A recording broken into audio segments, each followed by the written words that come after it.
All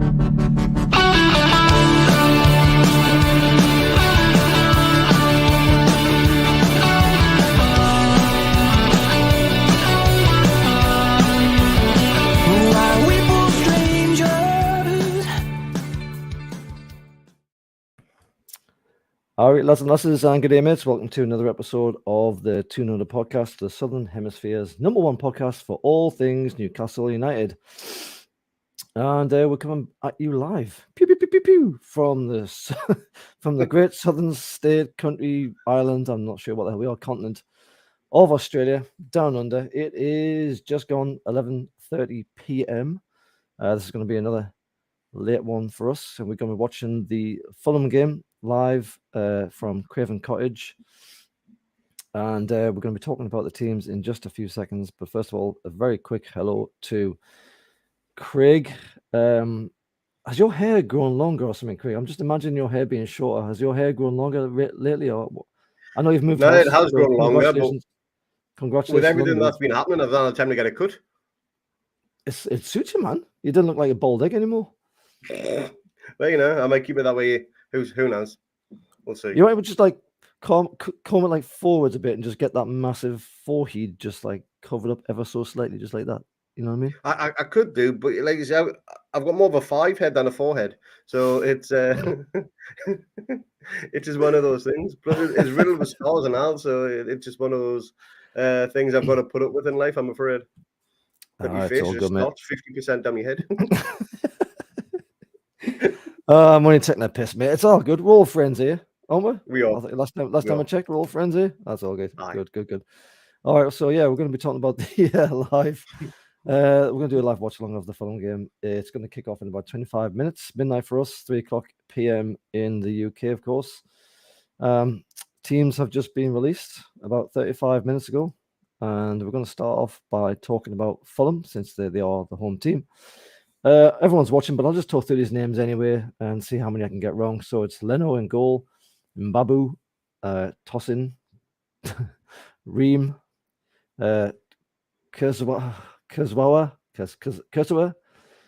Chalobah, Reed, another Reed, Ream, Reed, Andreas, James, Mitrovic, and Dekova Reed. How many Reeds have they got? They just got like a freaking job lot of Reeds, did they? Probably. No, I was speaking to Jack. Jack did a preview with we did it with a couple of Fulham lads. They've got a podcast. I think it's Father Son Operation.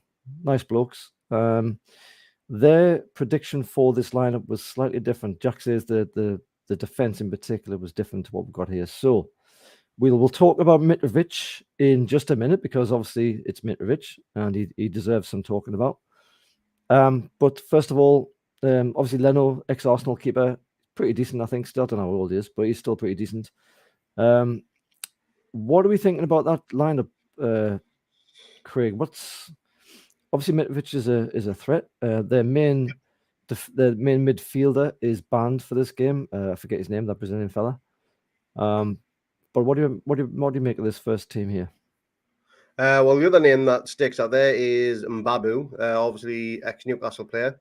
I was going to say that, but I wasn't sure if it was the same. I wasn't sure it was the same one, so I thought I better not make an idiot of myself. No, it is definitely him. He hasn't played every game since Fulham came back up, but he was one of those that Rafa let go probably too early. I think there's definitely a player there. He went back into mainland Europe to improve himself, and I think it was Switzerland. He went to something like it. I'm not too sure exactly where he went to, but he definitely improved in the game.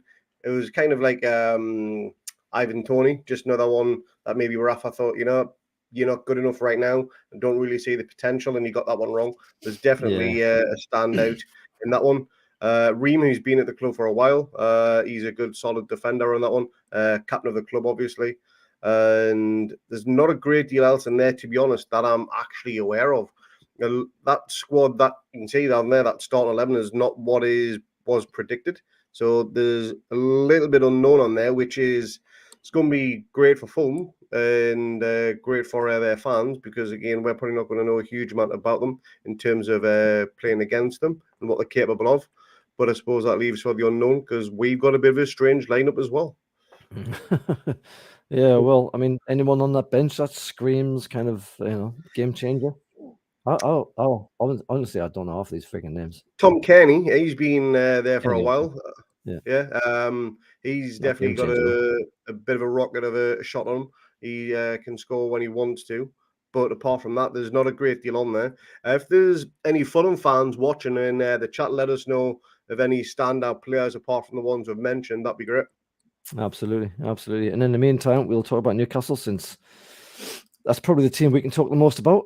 So Nick Pope in goal, Popey, and then we've got Trips, Shaw, Botman, and Dan Burn at left back. Then you got Longy, Willock, and Bruno in the middle. And then you got Miggy, Murphy, and Wilson up top. And the bench is interesting. So you got Carrius in goal because Darlow's knackered. You got Dummett, Lascelles, Joe Linton, Lewis, who seems to be getting reintegrated, Target, Wood, who I thought had broken all his ribs, Fraser, and then Anderson, which is just cut off at the bottom there, but that's Anderson at the bottom.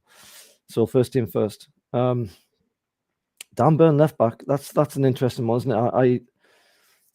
I've got to admit that so this is just my opinion, but Shaw and Botman is definitely the choice central defensive pair that I would go with in pretty much every game.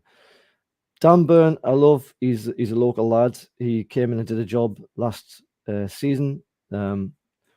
Came home in many ways and put in a great shift, but he's not the fastest. And he gets caught out of position too often for me. That one against Everton is the one that springs to mind. And also there was pre-season one where he was caught out down the wing. Yep. And also he gives away too many deft free kicks, particularly outside the box. A bit of Lascelles in that respect. But Dan Burn at left back is even less enticing for me. I mean, I hadn't heard of any issues with Target. I know he's been injured already and he came back. But had you heard anything about Target being injured at all in training or in any kind of lead up to this particular game? Nah, even in Eddie's presser, he said there was no other injury concerns apart from what was already mentioned in the likes of ASM, Chris Wood, Bruno coming back. Target's name was never mentioned. All he said, I think he said everyone was pretty much good to go. So whether this is tactical or whether he's just not 100%, suppose we'll find out after the game, I'd imagine, or maybe on the build-up too. Well, it could certainly be tactical, but it'd be an odd tactical choice because Target's been solid every time he's played, and he moves forward well. Obviously, the guy that he links up with typically down the left isn't in the team. We'll talk about him in just a second, but Dan Burn, as I touched upon there, he got caught with his pants down in that position, playing a high line in the preseason friendly. Now, granted, it was preseason friendly, but nonetheless, what you had there was a team that had pace. And the guy just basically ran past him on the wing, and it resulted in a goal. I forget who it was against. Can you remember who it was against? You watched the game, didn't you? It was the Benfica game. Benfica. The CBO Cup, aye. Right, he was caught out of position. He was in left. I think he was playing left back then, wasn't he? Or was he just caught out of position covering? He was. Because the young lad, I forgot his name now. He was playing left wing, so Dan Burn went to left back, and he was just a spectator for the goal. Nowhere near in terms of pace, positional play, or anything. Yeah.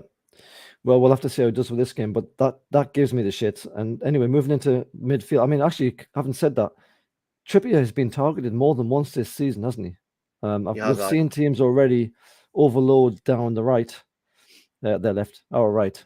And I mean, Trippier's not the tallest bloke. He's probably shorter than me. He's not shorter than you, but he might be shorter than me. Nah, it's not possible. And our guests from the Fulham podcast were suggesting that Mitrovic these days likes to play on the shoulder of the fullbacks. It gives them all kind of shit. Now, it's a complete mismatch, isn't it? Mitrovic against Trippier. Complete mismatch. Absolutely. So we have to be careful about that wing. As much as we were talking about Dan Burn down the left, we've got to be careful about Trippier if he's going to get man marked by Mitrovic, or if Mitrovic is just going to basically, try and fuck up his game all day. We're going to have to be really careful about both wings here, aren't we, at the back? Yeah, Fulham, we know they're going to come out and attack. That's just the style that they play. But as I mentioned earlier on, I think that's actually going to play to our strengths. Because as we've seen against Bournemouth, when they just camp all 11 men behind the ball, we struggle to open teams up. but when teams are on the counter against us, or whether they're on the attack in general, is the spaces to be had. And when we can play in those spaces, that's when we're at our best. And hopefully, an attacking Fulham team is what we'll see, because again, I think it's going to play to our strengths. I've said it lots of times. We are not the kind of team that breaks down a Nah, defensive anyway. opposition. We haven't been that team for a very long time. Now we might get there. Obviously, that we're on a journey here. And we're just at the very start, and you have to think that as the quality improves with the signings that we make over time, that we'll be able to bring in people who can. I mean, for God's sake, we haven't got anybody who can cross the fucking ball in from the wing, have we? Like, are we supposed to break down a team that's sitting deep when you can't cross a freaking ball in? It's just ridiculous, you know. Anyway, so I think the two fullbacks are going to be very interesting. I've got no trouble with Shaw and Botman. Shaw, all right, not great in the air, but he's a good ball player. Sven Botman's just massive. He's a massive bloke. He's got lots of experience, and he's obviously very young, but he's inexperienced in the Premier League. But from what we've seen, he seems pretty robust and should be fairly reliable. But then we're moving to midfield, so this is where it gets even more interesting. So you got Longy starting, which has got to be the first time in ages. Joe Willock, who has actually been all right this season, not been too bad. Hasn't really, produced necessarily much as a way of an end product, but he's been pretty industrious in that midfield area. And then you got the return of Bruno. So, and if we expand that out to the wings, you got Miggy on the right, and you got Jacob Murphy on the left, or possibly they're going to switch. I don't know exactly. That midfield five. So first of all, what the hell's going on with Joe Linton? Did you hear anything about that? We've just said that we haven't heard anything about Target. Have you heard anything about Joe Linton? Nah, that one's even more of a surprise, to be honest. You'd think if first names on the team sheet, Big Joe's going to be one of them, wouldn't you? Especially alongside Bruno, because them two have almost got a telepathic partnership going on right now. Yeah, and we've got our friend Andy here. Very strange lineup, like Bizarro Toon. What is this Bizarro Toon? In Eddie We Trust, hope so. Absolutely. I mean, I can't remember the last time Longy started a game. I'm sure it hasn't been that long ago. I've just got a terrible memory. But Longy, you don't know what kind of player's going to turn up from one game to the next. Sometimes he can be all right. Sometimes he works best as an impact sub, where he can spread the balls around a little bit, and when he's got a bit more space, when everyone's leggy and then the game's a bit stretched, he's got the time and space to pick a decent cross, and he can sometimes get forward as well and take those kind of long-range raking shots towards goal, and sometimes they go in as well. But him alongside Willock doesn't exactly scream central midfield solidity to me. So how do you think that's going to work as a midfield three? I assume it's still going to be 4-3-3. So if you got Longy, Willock, and Bruno, are we going to pull Bruno back into the sixth position so he's going to be more defensive midfielder, and we'll let Longy try and do the kind of release balls further up? Or maybe is Longy going to be in the middle, Willock up front, Bruno at the back? Is it going to be Longy at the back maybe, because he hasn't got the legs? So keeping him back might be a better idea. Putting Bruno up front, who's got the much better range of pass, and he can come backwards deep to do a bit of defending in midfield as well. How do you see that working out for those three? Well, Brighton, again, correct us if I'm wrong here, but didn't Longstaff stay back quite a bit? I'm sure he was one of those just pretty much on the halfway line, or just inside no, he our did. own half. He did. Aye. So maybe he's going to be doing a similar role today, and it'll be Willock and Bruno that'll be pushing forward. I'd be okay for Bruno to sit in the middle, to be honest, and Willock to push on. I've said for a while now, Willock is a lot better when he's in that final third on the pitch. He just seems to have a lot more composure than what Longstaff does in that part of the area. But Longstaff, he didn't do too bad a game against Brighton.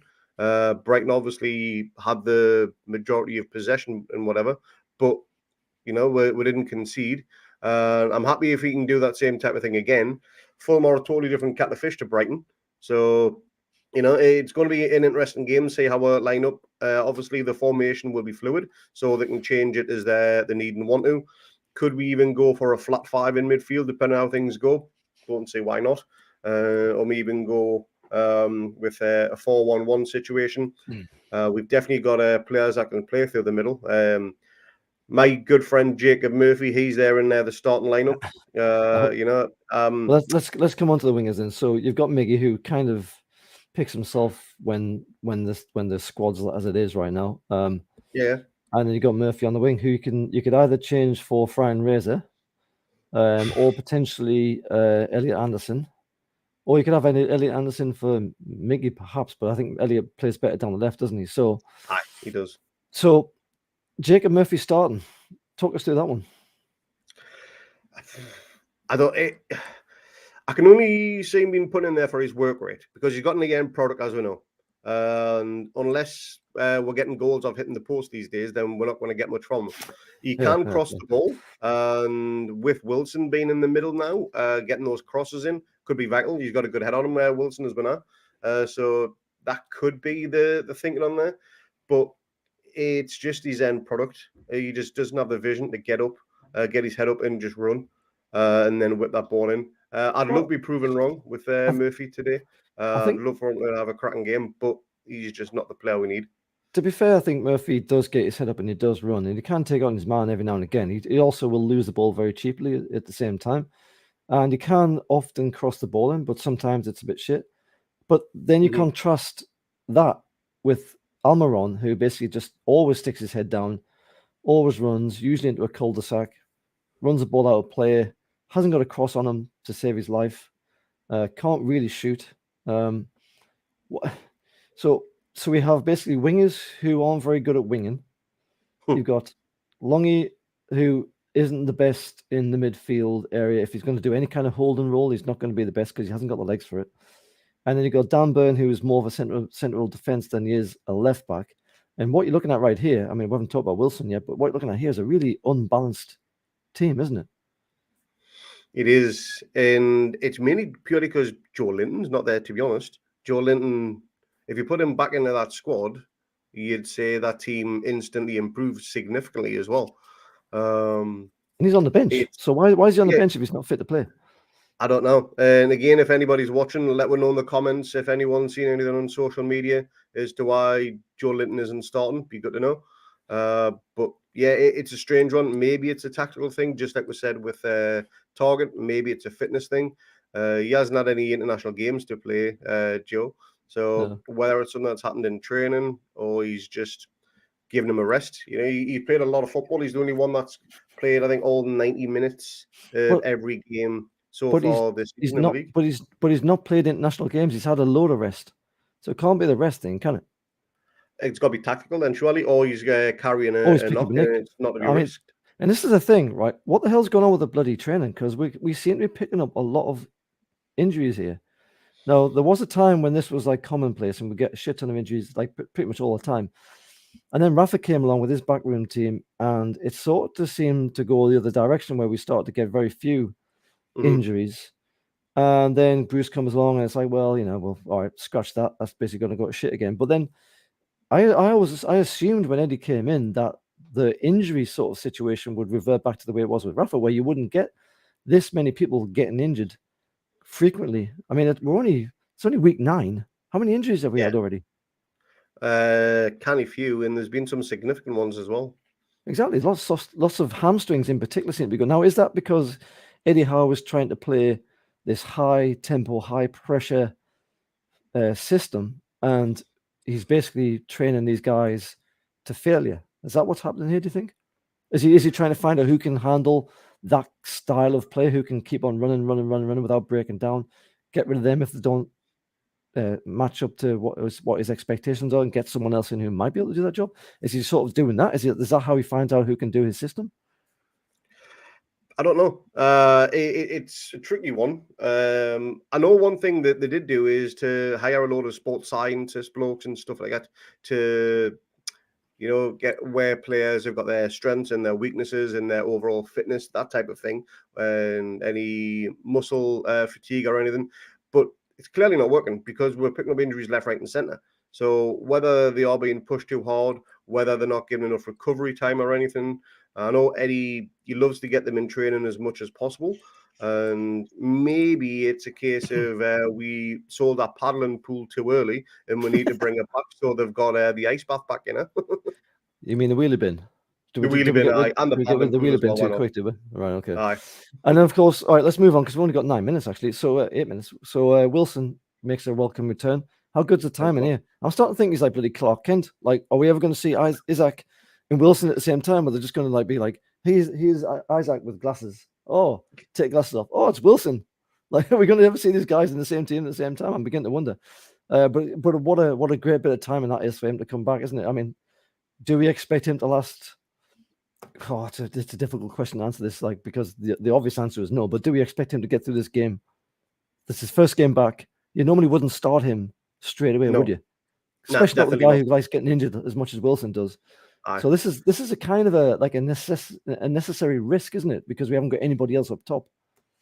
Well, the problem we've got is if we are trailing the game with half an hour to go, you want to keep Wilson on because he is the danger man up there. He's a significant better finisher than what Chris would ever will be. But hopefully, we're something like 2-3-0 up with like 20 minutes to go. Take him off, give him a rest, give him every little bit of TLC needs to get him ready for the next game, as he sacks out for about 3 weeks apparently. And I can't see him lasting an hour if I'm lucky. If he does, then he's in better shape than what we thought, because I don't think anyone really expected him to make this game. And I think he's only starting because Isak is injured. Otherwise, I think you're right, he would have been on the bench. And the fact that Wood's injured as well with a rib injury, he's obviously over the majority of it. I don't know. I get the feeling that they're just getting these injections to get them through this game. It's a real risky, but what are you going to do? You have to name a team, don't you, for the day? Yeah. All right, let's move on before we run out of time here. Let's just very quickly talk about Alexander Mitrovic. So quickly, in his championship year, in the 1920 so the 17-18 championship year, 20 games, 12 goals.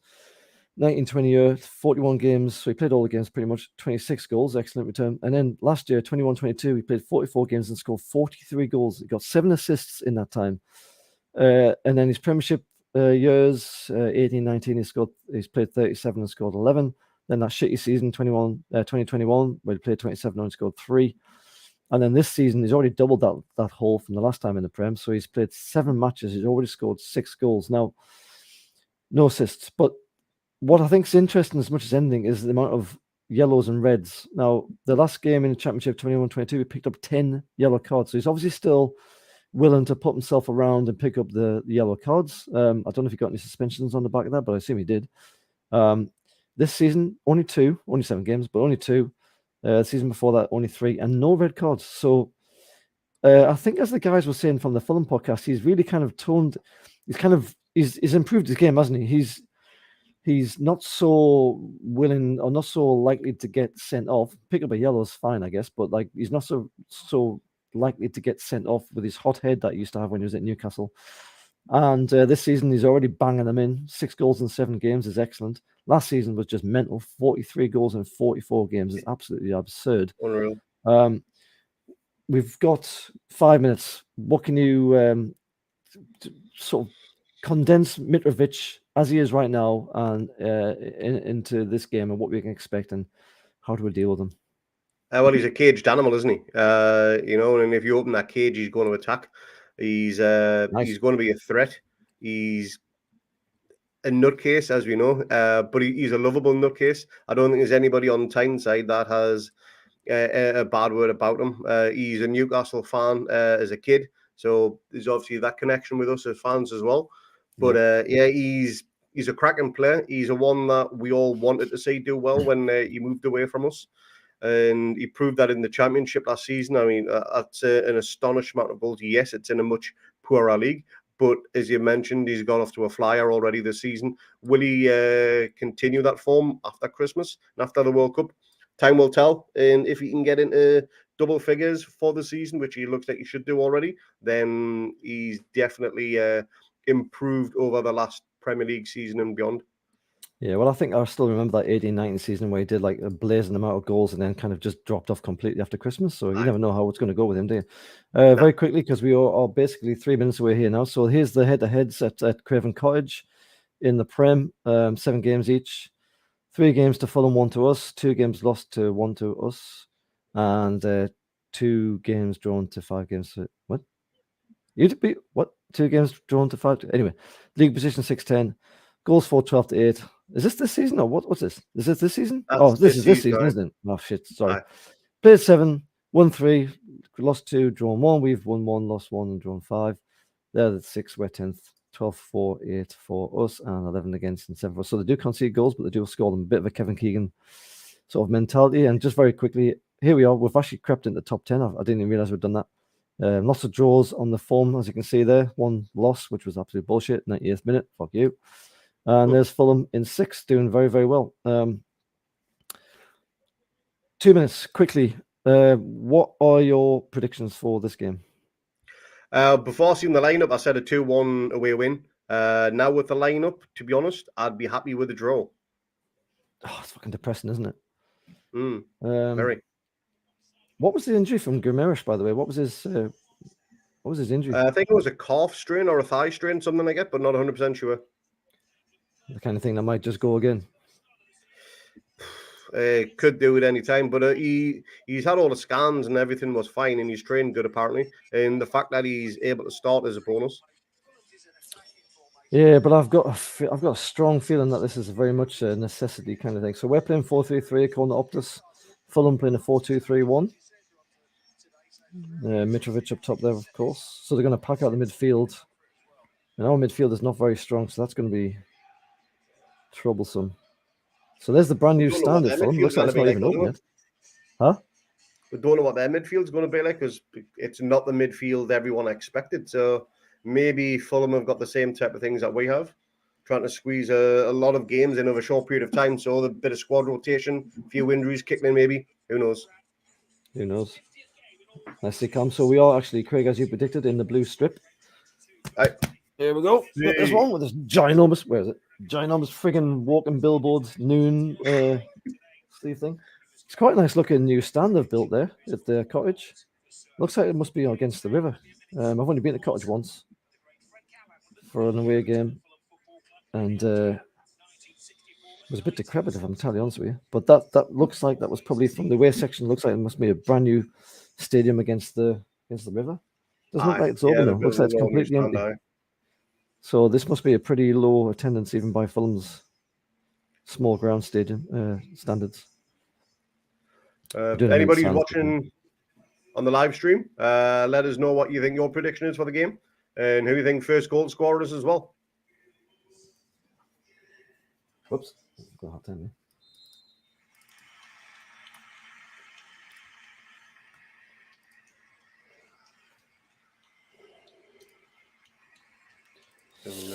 For Fred Pound. So what was your score prediction? You going to go for a 1-1 or what? 2-2? Or?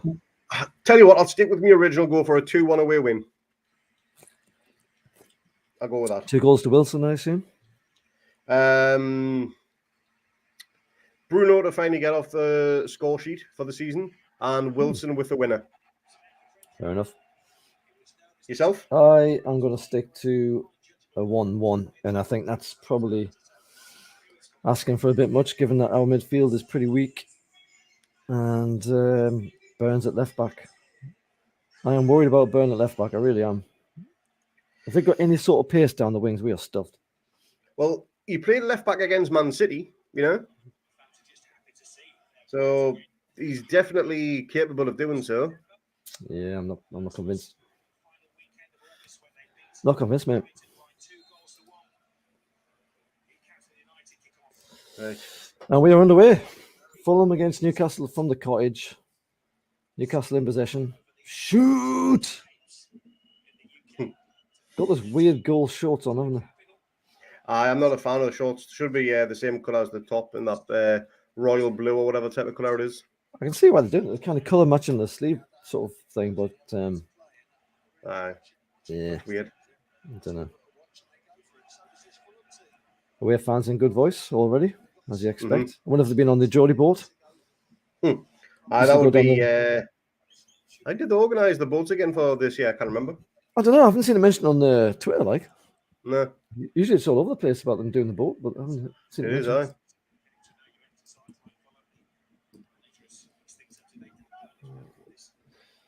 is. Balls with Newcastle still in their own half. Very early days, obviously, just feeling each other out.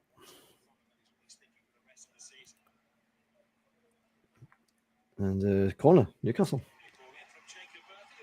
So Murphy went to take a kick across goal and Babu. Do you ever watch Vic Reeves? We go Babu. Do that all the time.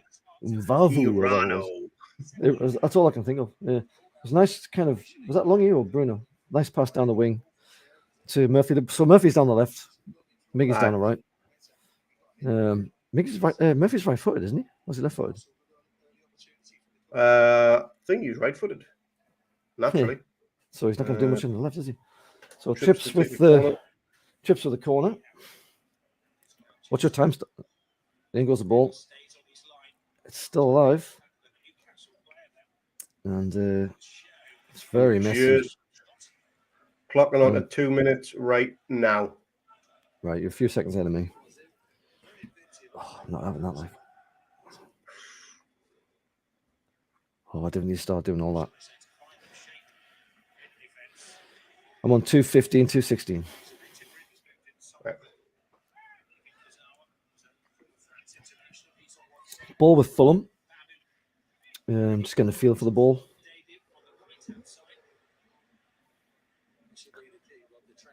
Moving it quite well from side to side here.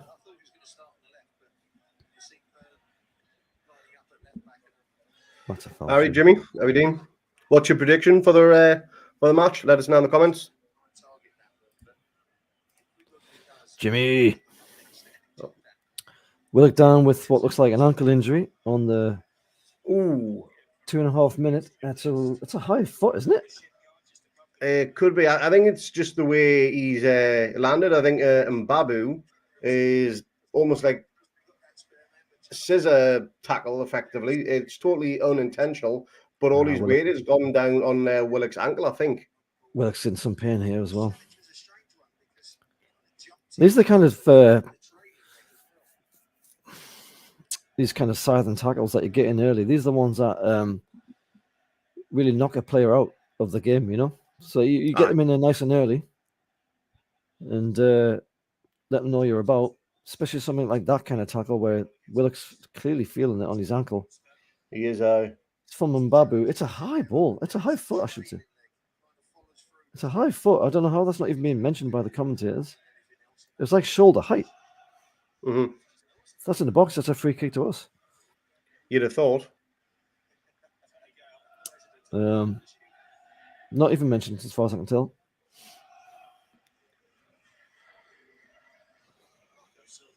Mark Silver there, sporting his long sleeve black Bond top. So here comes a free kick from Newcastle.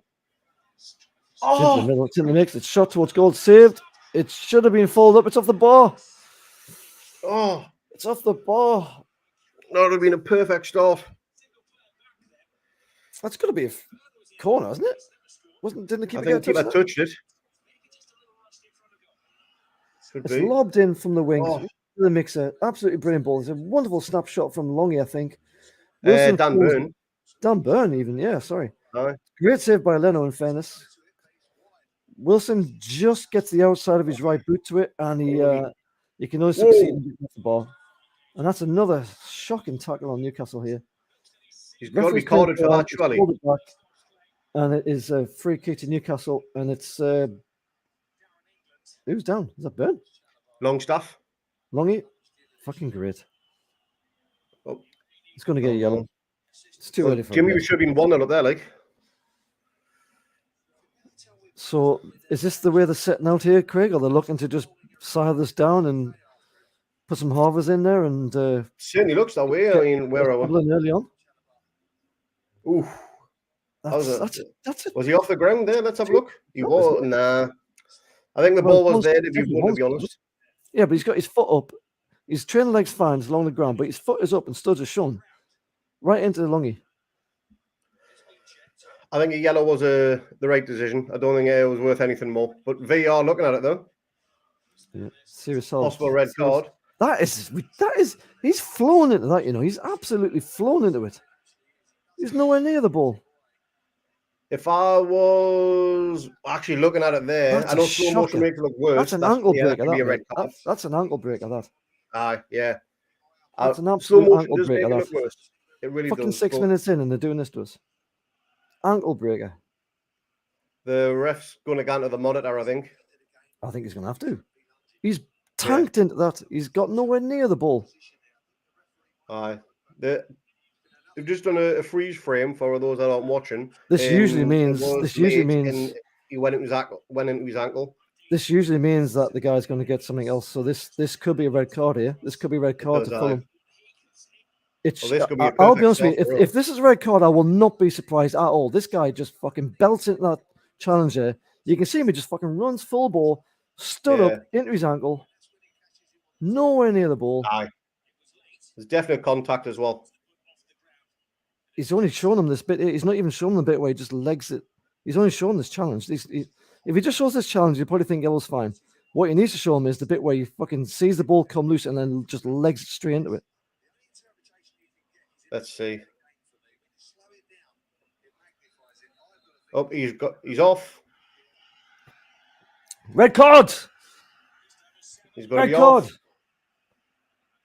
That's what 7 minutes in the 8th minute, and Fulham are down to 10 men. Come on, perfect start for us.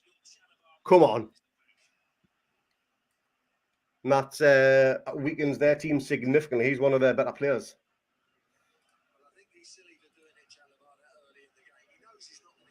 The one, that's definitely a red. At first, initially, I only thought it was a yellow, but now it's definitely a red card. To be honest with you, that kind of angle there isn't even the one that the ref should be looking at. For me, he saw that, and he made the decision to give a yellow, and that's fine. But if you watch the replay from just a few seconds beforehand, where that ball comes loose. And he just fucking darts in there and chucks up his studs.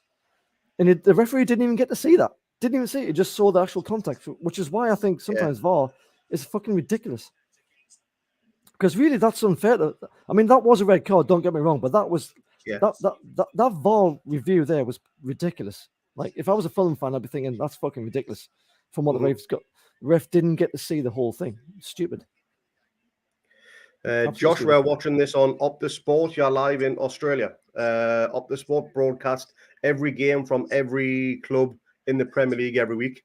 And it's kind of packaged like equivalent of 10 quid a month or whatever. So it's a kind of thing. But it means we can do stuff like this for those fans that can't watch a game.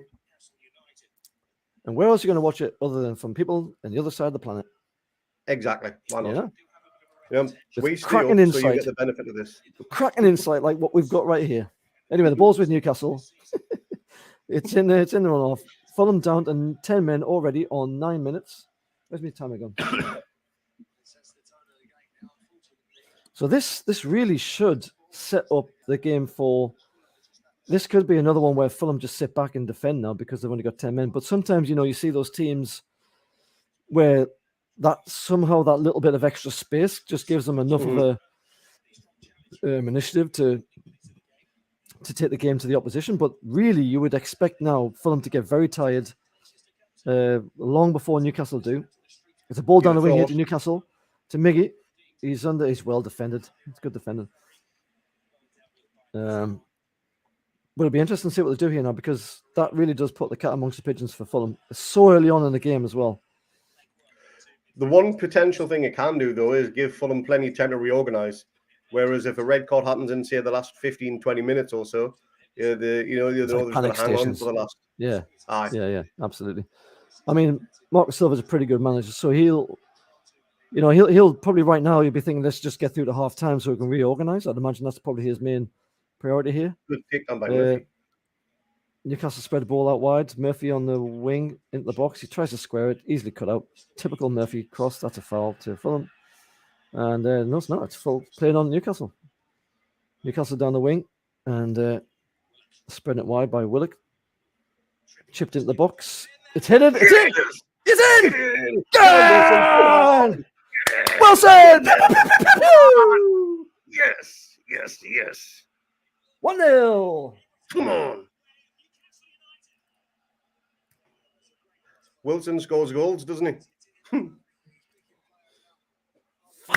That's what he does. That was a brilliant ball from the wing there, by the way. Absolutely brilliant ball. Lovely switch of play from Willock in the first place. Here it comes. It's a lovely bit of switch from Willock from the left to the right. Who's whipping that in? Is that Bruno? It's a beautiful dink just into the centre. And I'm not sure if the defender who. I'm not sure if it's the defender who touches it. Are going to take a look at this? Oh, it's not. It's a header from the back stick by Willock, I think. So Willock started that spread. Willock knocks it down. I think he's going for goal. To be honest with you, Wilson, a cheeky bastard. That was going in, wasn't it? That was Willock's. That was going to be Willock's first goal of the season, and Wilson's like, nah, boot from off the line. Was this going in? I think that's going in, mate. I think off the post, maybe. I think that's going in. Oh, Willock would be good. Get in, Jimmy. Come on. Woo! Oh, perfect start. They're perfectly onside. That's fine. Yeah, he's onside. That's not offside. I'm fucking sick of this, man. Like, you can't celebrate a goal anymore, can you? If it's blatantly not offside, why are we looking at this on the screen? It's blatantly onside. Willock. What are they looking at? And Murphy. What are they looking at? Why is it take 9 fucking minutes every time we score a goal? What are they looking at? It's fucking clearly onside. It's blatant, yeah. Oh, here, man. Every single Newcastle player is behind a Fulham defender when that ball is played. What? By a mile, these bloody arms. I think they're checking Amaron, but it's his arm. You can't be offside with your arm. And Amaron's not even in the play, so you shouldn't. They can't see They can't see Amaron's leg anyway. He's got a defender. There he goes onside. Yeah. Why? He's clearly onside. Oh, fuck me. Come on, man. How? We need to be able to hear this, you know. This is fucking stupid. We need to hear this. Every other sport that does this kind of thing, you can hear what's going on. At least hear the ref. Yep. For fuck's sake, we can't hear anything. It's bullshit. There's absolutely nothing wrong with that goal. But then there was not wrong with the one against Crystal Palace, and they ruled that fucker out. It's been given. Fucking Jesus Christ. Come on. Fuck me. Get in. Well, that's the first time Fulham have conceded the first goal in any match at home in the Premier League this season. So that's, I mean, they're down to 10 men as well. So this has got to be, I mean, Jack was saying in this preview, you know, he's been saying it a few times now, get a win today, get a win next against Brentford if we possibly can. Is it Brentford?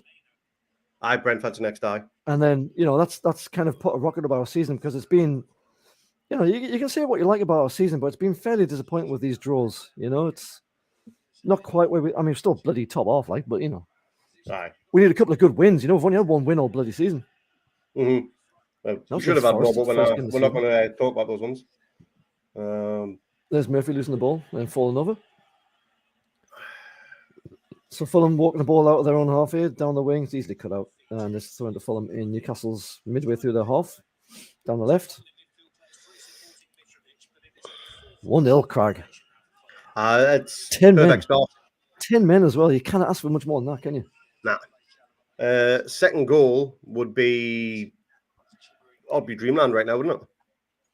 If you get what you mean before half time? Just within the next 10 minutes, because Fulham, then they're either going to park the bus, maybe concede more, or they've got to come out and try and get something out of it. Well, I mean, they've got to come out now, haven't they? They've got to come out now. They're already facing the losing game. They're trying to absorb a little bit of pressure right now, and maybe see how it goes. Set themselves down. Yeah. Aye. Here comes Fulham down there. Dan Burns left.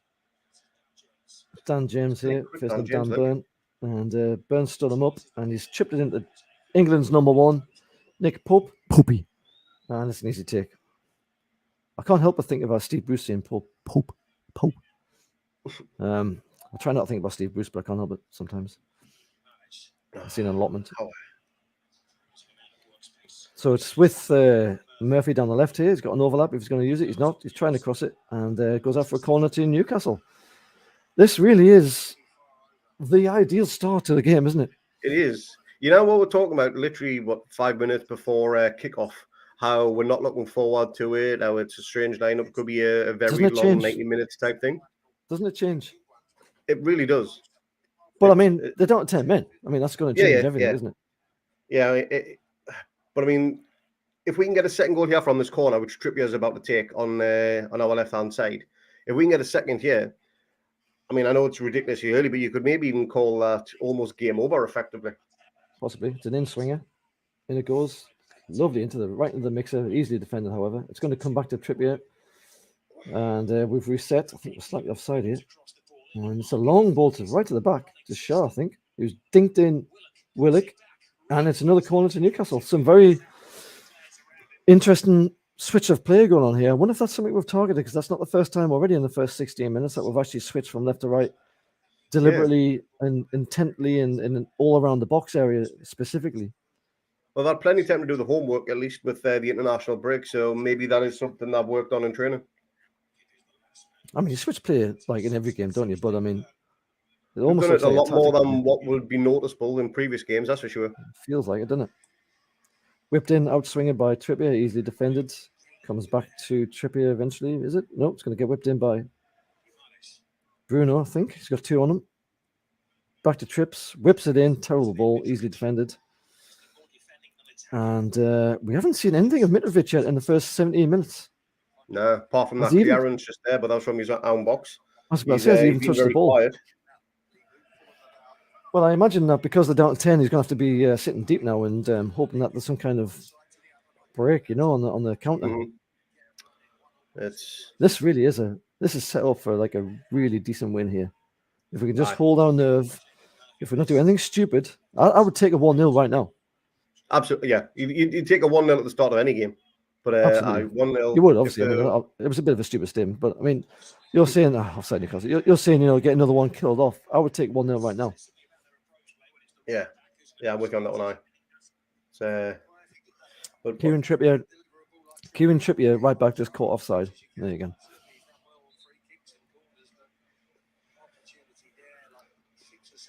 I've actually run out of beer. 18 minutes in, I've run out of beer. What are you drinking?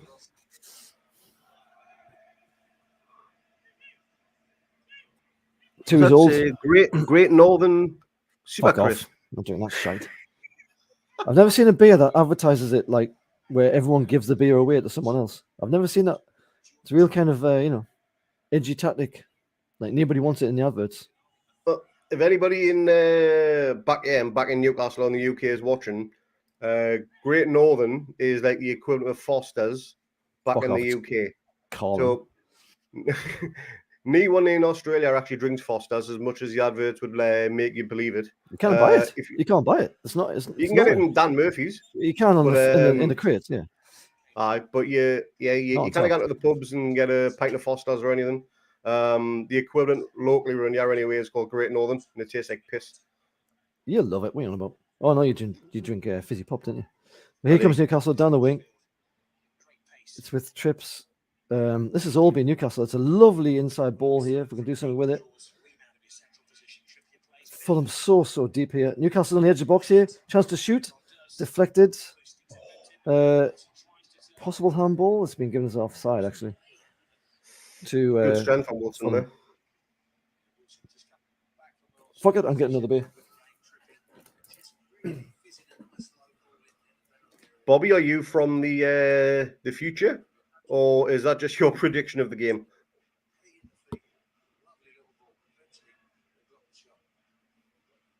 But it's been all Newcastle so far. Pope has touched the ball once from a wayward cross, and that was it. It's barely even been anywhere near our box, to be honest. Quite comfortable so far with Fulham being a man down, and it's a well-taken goal, which probably should have went in anyway from the post, from Willock's knockback, but Wilson was there to make sure it crossed the line. And the ball is currently with Dan Byrne, halfway in our own half. Let's see, he sprayed it across to Trippier, I think. Any idea how many games we've not won from winning positions, Greg? Not a clue. No. Oh, wait, man, you're the stats, man. Fuck's sake. Useless. Cheers. How Bobby, you nearly gave me a bloody heart attack there, man, mate. I think it was 1-1. Are you watching a different game? Jeez. How are you, Bobby, mate? Bobby, mate. How are you? Fucking Bobby, man. Jesus, give us a freaking heart attack. Every time Wilson hits the deck, my heart stops for a second or two, thinking, is he going to get up? So this is fucking made of glass, mate. Tui's new was okay. No, it wasn't, Jimmy. It was awful. And it still is awful. I read Toon Man, 144. Don't know what 144 is. Might be the bus to work. It is a free kick to Newcastle, 30 yards out. Murphy and please not Murphy. Murphy and Trippier standing over the ball. Everyone for Fulham. 1, 2, 3, 4, 5, 6, 7, 8, 9. Yeah, everyone for Fulham back. It's a little dink. It's straight to the keeper. It was a training ground routine. Trips laid up Murphy down the wing. He just sort of like chipped it to the side a little bit, and Murphy whipped it in straight to the bloody keeper. Truth be told, it wasn't exactly the Trippier kind of range of shooting, was it? Nah. Especially not with his right far foot. to Anyway. the side, maybe too far out. Yeah. He prefers a bit more central. He's good, but he's not that good. So here come Fulham with a lovely ball over the top here, and Newcastle got a bit of work to do here. Bruno, Offside. He's offside. That's fair enough. That's a nice bit of vision there. Dan James, he's one to look out for because he's pretty rapid across the turf. He's not the greatest finisher out there, but he can create his own space and time with the legs he's got.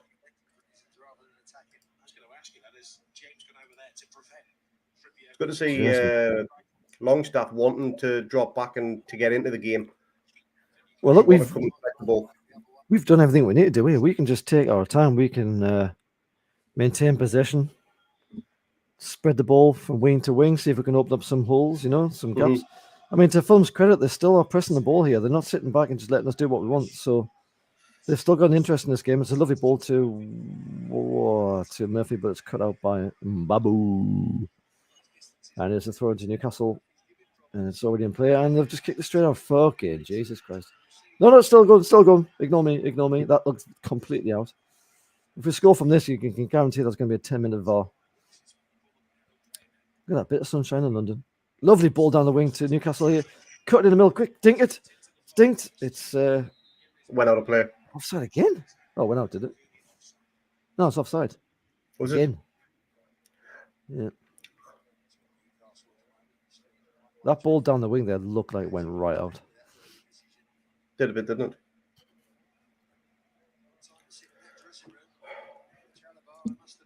Yeah, so as I was saying, we don't have to do anything here. We can just sit back. We can probe. I think the most important thing we do right now is maintain possession. Don't give them a sniff. Just keep them pinned as much as we can. Keep it compact. Keep it tight. Don't do anything stupid. We haven't got to do anything elaborate. That's out. Yeah, fuck off. Newcastle throw in. Right alongside the managers. Ball's straight back and play to Bruno. And this game is won if we just take it easy. It is nice. Ontario. Hello, Jim. Bloody hell, hello, Jim. What time is it out in Canada? Laura? Nah, Ontario's in Brazil, man. Ontario, Brazil. No, is it Canada, isn't it? No, there is one in Canada, but it's mostly in Brazil. Is it? So here's Newcastle with the fucking dingus. Here's Newcastle on the wing with the ball. And Willock tries to whip it in, it's easily blocked out. Here's Longy, squares it to Botman. And we are moving it to the right-hand side. His Shah's just giving it away so easy, so cheaply. And here comes Fulham, just like that. What did I just say about keeping possession? There's James using his pace, as mentioned. Look at him Fulham, go. He's rapid, Fulham have just given the ball away. For a little fella, he's quick. That was impressive. He actually passed the ball to himself. I've never seen that before. Fulham fans are getting on the feet here because they see a little bit of effort from the team, which is fair enough. But ultimately, it comes to nothing. Newcastle managed to get the ball back, and it's back with our defence. And fair play to Fulham. They are not just going to sit back and take this. I mean, there's two schools of thought here. They could either just sit back and try and minimise the defeat, which is far too early for that, or they can chuck caution to the wind and see if they can get something from us. And the thing is, with Newcastle, we don't handle pressure. We are not a pressure handling team. So if they put us under pressure, even if they are a man down, things are bound to happen. We'll make mistakes. We'll create openings for them. This game is not over by a long shot. So last 10 minutes, 79 possession to Newcastle, 21 to Fulham. It gives you an idea about how this game's gone here. Absolute dominance from Newcastle. We just need to maintain that, get it to half time. Maybe we want to change things. I'm not sure what we need to change right now. But all we got to do here is just keep possession, keep our nerve, keep our calm, keep probing. They will get tired long before we do with the extra man. The ball's frigging in the box here. Wilson to the corner. Oh. So close from number 2 for Wilson there. Wilson's so good, man. He picks up that ball. He's not facing the right way. He dinks. He sort of twists and dinks. He knows where the goal is. He thinks, I know what I'm going to do. I'm going to dink it with me left foot. Nice, easy in the top corner. And he just misses by a ball's width. That's a shame. Lovely move. Cheers, Toon, man. Love that. If anyone's out there that hasn't subscribed already, please do. We are so close to the 1,000 subscribers. We'd love to hit it during this live watch along today. Hit that nice one, too, man. Is that your sock puppet account, is it? Or is that an actual person?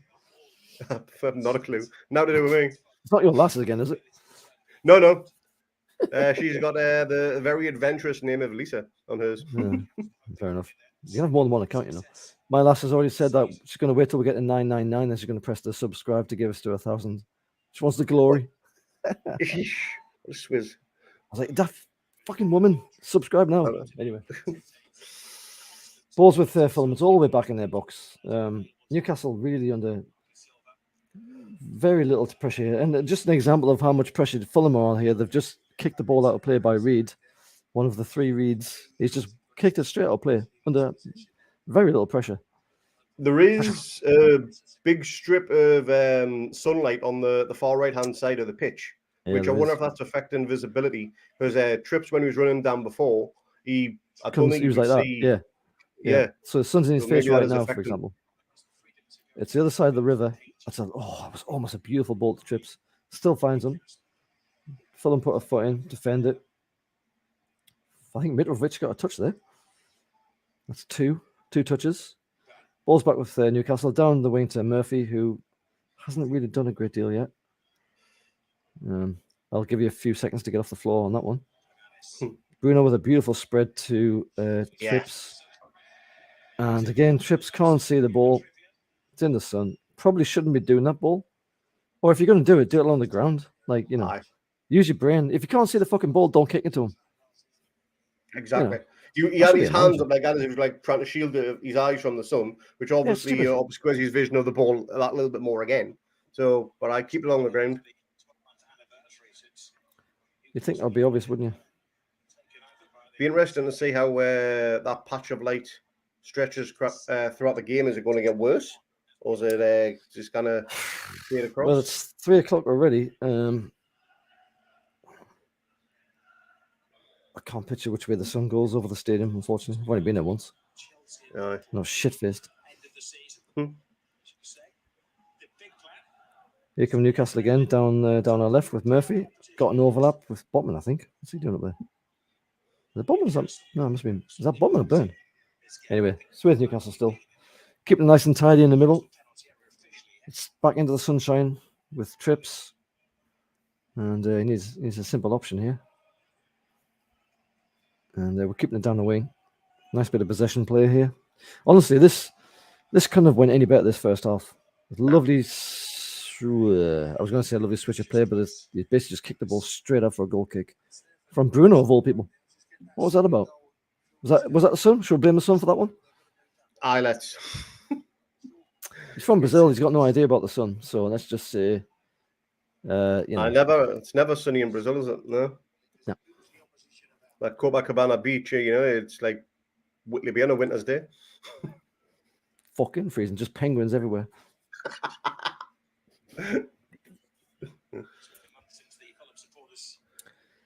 And we've done a pretty good job of keeping the crowds subdued as well, which is not surprising when you've got 80% of the ball here. But the Fulham crowd have never been one for being the most visceral or vocal crowd. Did you reckon they've got they've got goal music? I know at one point they did. Whether they still do, I don't know. I don't know when I watched them play Liverpool in the opening game of the season. I don't think they had it then, and that was here at Craven Cottage. So fucking goal music. But goal music, to be honest, just tells me you've got tin pot support.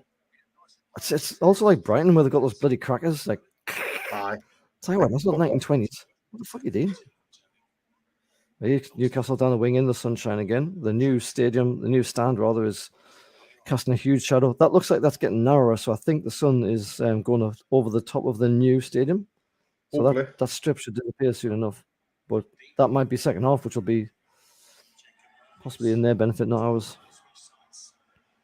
And, if the possession stays like it is now, which you'd hope it would do, it'd be perfect for Anderson in the second half. This maybe, but this is. I mean, Botman's 3/4 of the way up the pitch. There's zero pressure on our goal here, which is absolutely brilliant. Just what you want. We're just kind of camped outside the Fulham box here. We're doing exactly what we need to do. Just probe, take your passes, make your runs, do your little dinks, just like that. What a fucking goal that is! Let's go! Oh, Miggy scored on the volley. Come on! Holy shit! Cracking. From the fucking sunshine, bitch. Miggy Almiron with a volley. Where did that come from? I think it was a dink chip over the defender. Miggy's caught it on the volley over his shoulder and put it into the top left-hand corner. It's a fucking Miggy fluke. This is Miggy fluke. Fucking love Miggy. You think his goal against Palace was a screamer? Wait till you watch this thing. Jesus Christ! Against Palace. Jack Grealish can suck a fat one. Oh, fuck me! That's on the full volley as well. That's got to be offside. That's got to be offside. He's not offside, you know. That's superb. That's well done, Miggy. That's his left foot as well. Well, he's naturally left-footed. I know, but he never uses it. You spawny cunt. Oh. Fucking hell, that is something else. A dink. It's a beautiful dink from Bruno. The defender's reeling, and Miggy just sticks out his left foot, almost fucking slices it off the inside of the outside of his boot, and it just hits the side of the net on the far side. Keeper's like, like that. He doesn't do a damn thing. 2-0 Newcastle, 33 minutes. Fucking come on. Yes. Oh, my sweet Keegan, dick. You wanted to go to bed. You should have stayed up and watched it. Fucking hell. That wasn't quite Palace quality, but that was fucking near enough. See, I thought it was better than Palace purely for the technique. But Miggy did all the running for that Palace goal and then scored. I mean, it was still a fucking fluke, like, don't get us wrong. Yeah. I think that's better than his Palace goal. Who had 2-0? So what were our predictions? You got the tweet up? Dimmy had 2-0. I had 2-1. So still the potential for that, but Dimmy went 2-0. But to be honest, at this rate, I can see it being more. Fucking hell, man. Honestly, what a brilliant... This was complete... Oh, someone's down. Mitrovic is down. Mitrovic has gone down under absolutely no pressure whatsoever. He was seen with a bandage midweek, wasn't he? Coming away from international duty. Walking off with the manager. He does not look happy. Shaw's just had a quick word, seeing how he is. Trips is having a bit of a quick word. He's went down under nothing there, so this cannot be good for Fulham. Nah.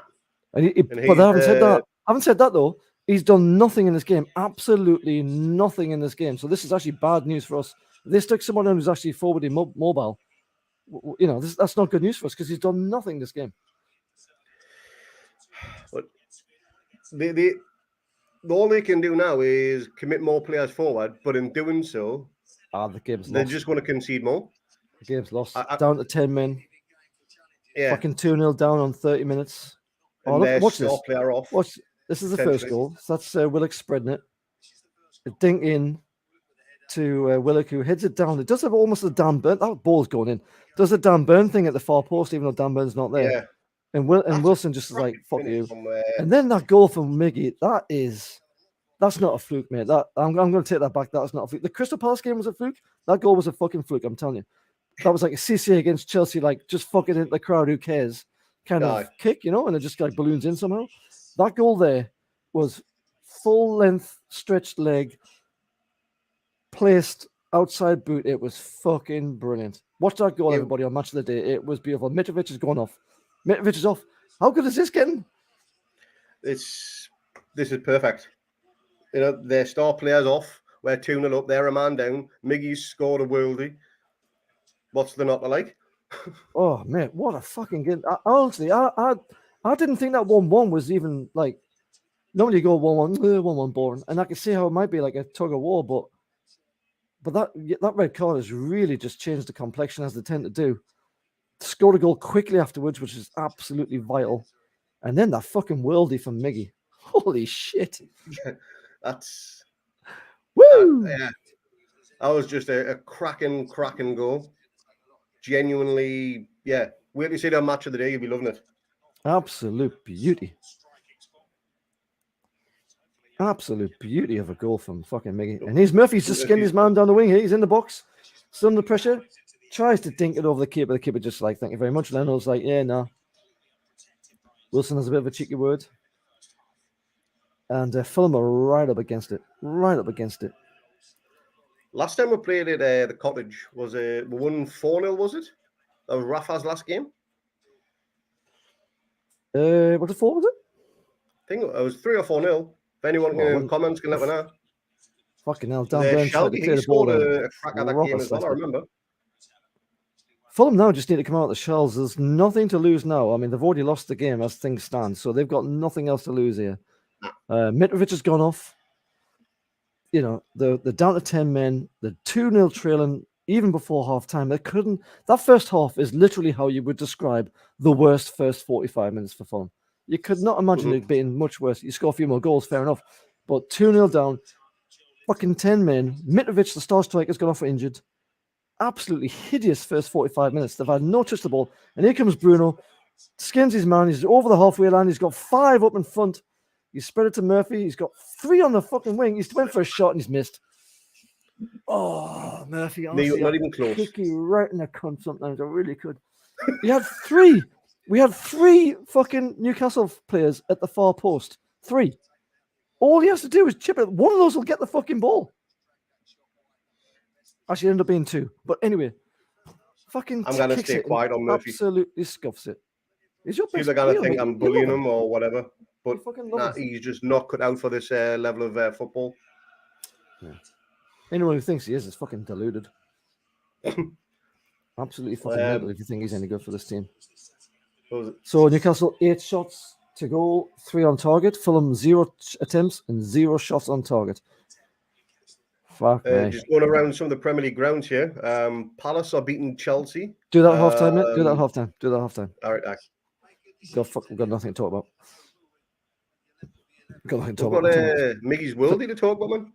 I've just heard myself say it. I'm thinking, what am I about? 2-0 up. They've got fucking 10 men. Mitrovic has gone off. What am I talking about?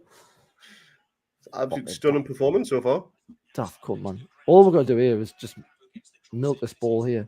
Fulham are trying the best. Mbabu there is trying to get the ball into the box, but nothing of it. Garansky in the wind. Really? Our new signing, our new Australian superstar, Kula Garansky. Gul Garang, we'll call him Garansky over here, has been spotted in the Fulham away end. There's a picture of him on Twitter. I might just share that actually because that's pretty fucking hilarious. To be honest with you, it could literally be anybody.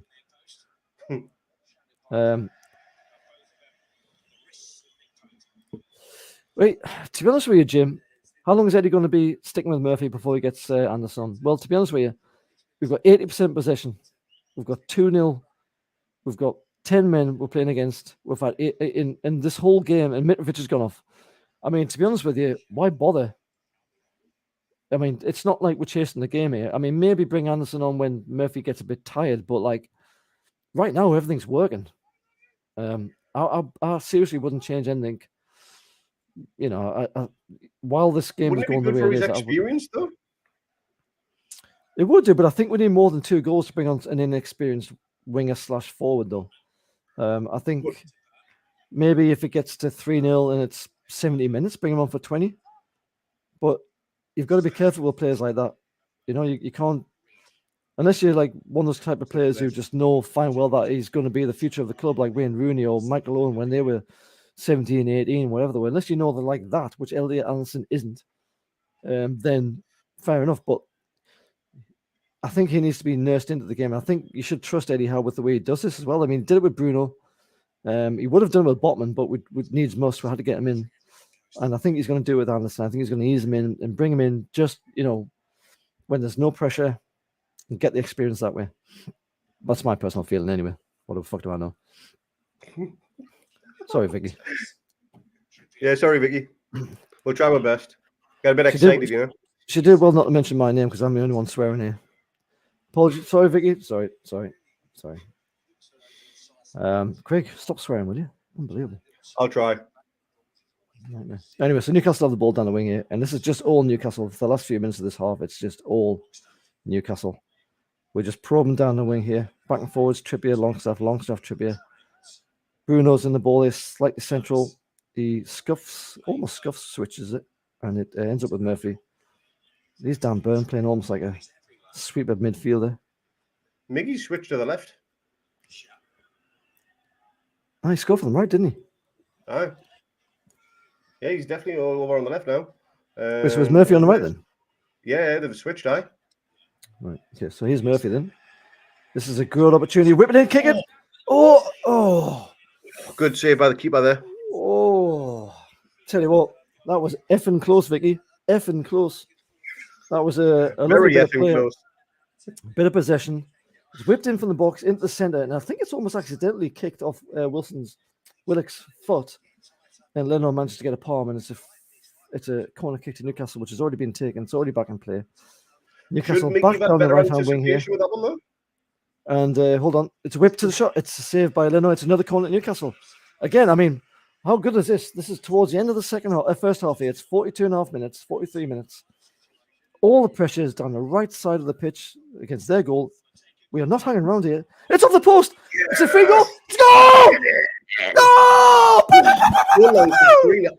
Longy! Woohoo! Yes. Holy 3-0 half time. Come on. Holy shoosh. It's a goal. Longstaff. Yes. From a set piece. Finally, we get a goal from a set piece. Big Nizzle, there's going to be a knee comeback on this one. Come on. I think you're pissing in the wind. You're weeing in the wind there, B Shizzle, Nizzle. I'm gonna wait until this gets VAR'd. I've got a feeling this might get VAR'd. It's a beautiful header. That's a beautiful goal. And what that was a chip into the centre. It's another headed down ball from the far end, just off the post. The keeper gets a hand to it. Longy folds it up. The keeper does what I absolutely hate keepers do. Dubravka is famous for it. Although, to be honest with you, he's got no chance. He basically saves it. He tips it against the bar. It's a cracking header from Botman. Beautiful save from Leno. Truth be told, nobody follows up apart from Longy, and he's got the simplest of tasks to tuck it into the goal. 3-0 Newcastle. Who the hell saw this coming? Nah, anyway. That is dream stuff. Like we said at the start, mate, this midfield looks really good, and I expect loads of goals. Oh, God, yeah. You predicted this easy. Yeah, it's easy. This log is, I don't know why I bother turning up. This is all like dead easy. You might as well just stick a tweet out, go home, go to bed. You know what I mean? It's easy. Oh, yeah? And Fulham have got trouble here. They've got another injury. It is Kurzawa.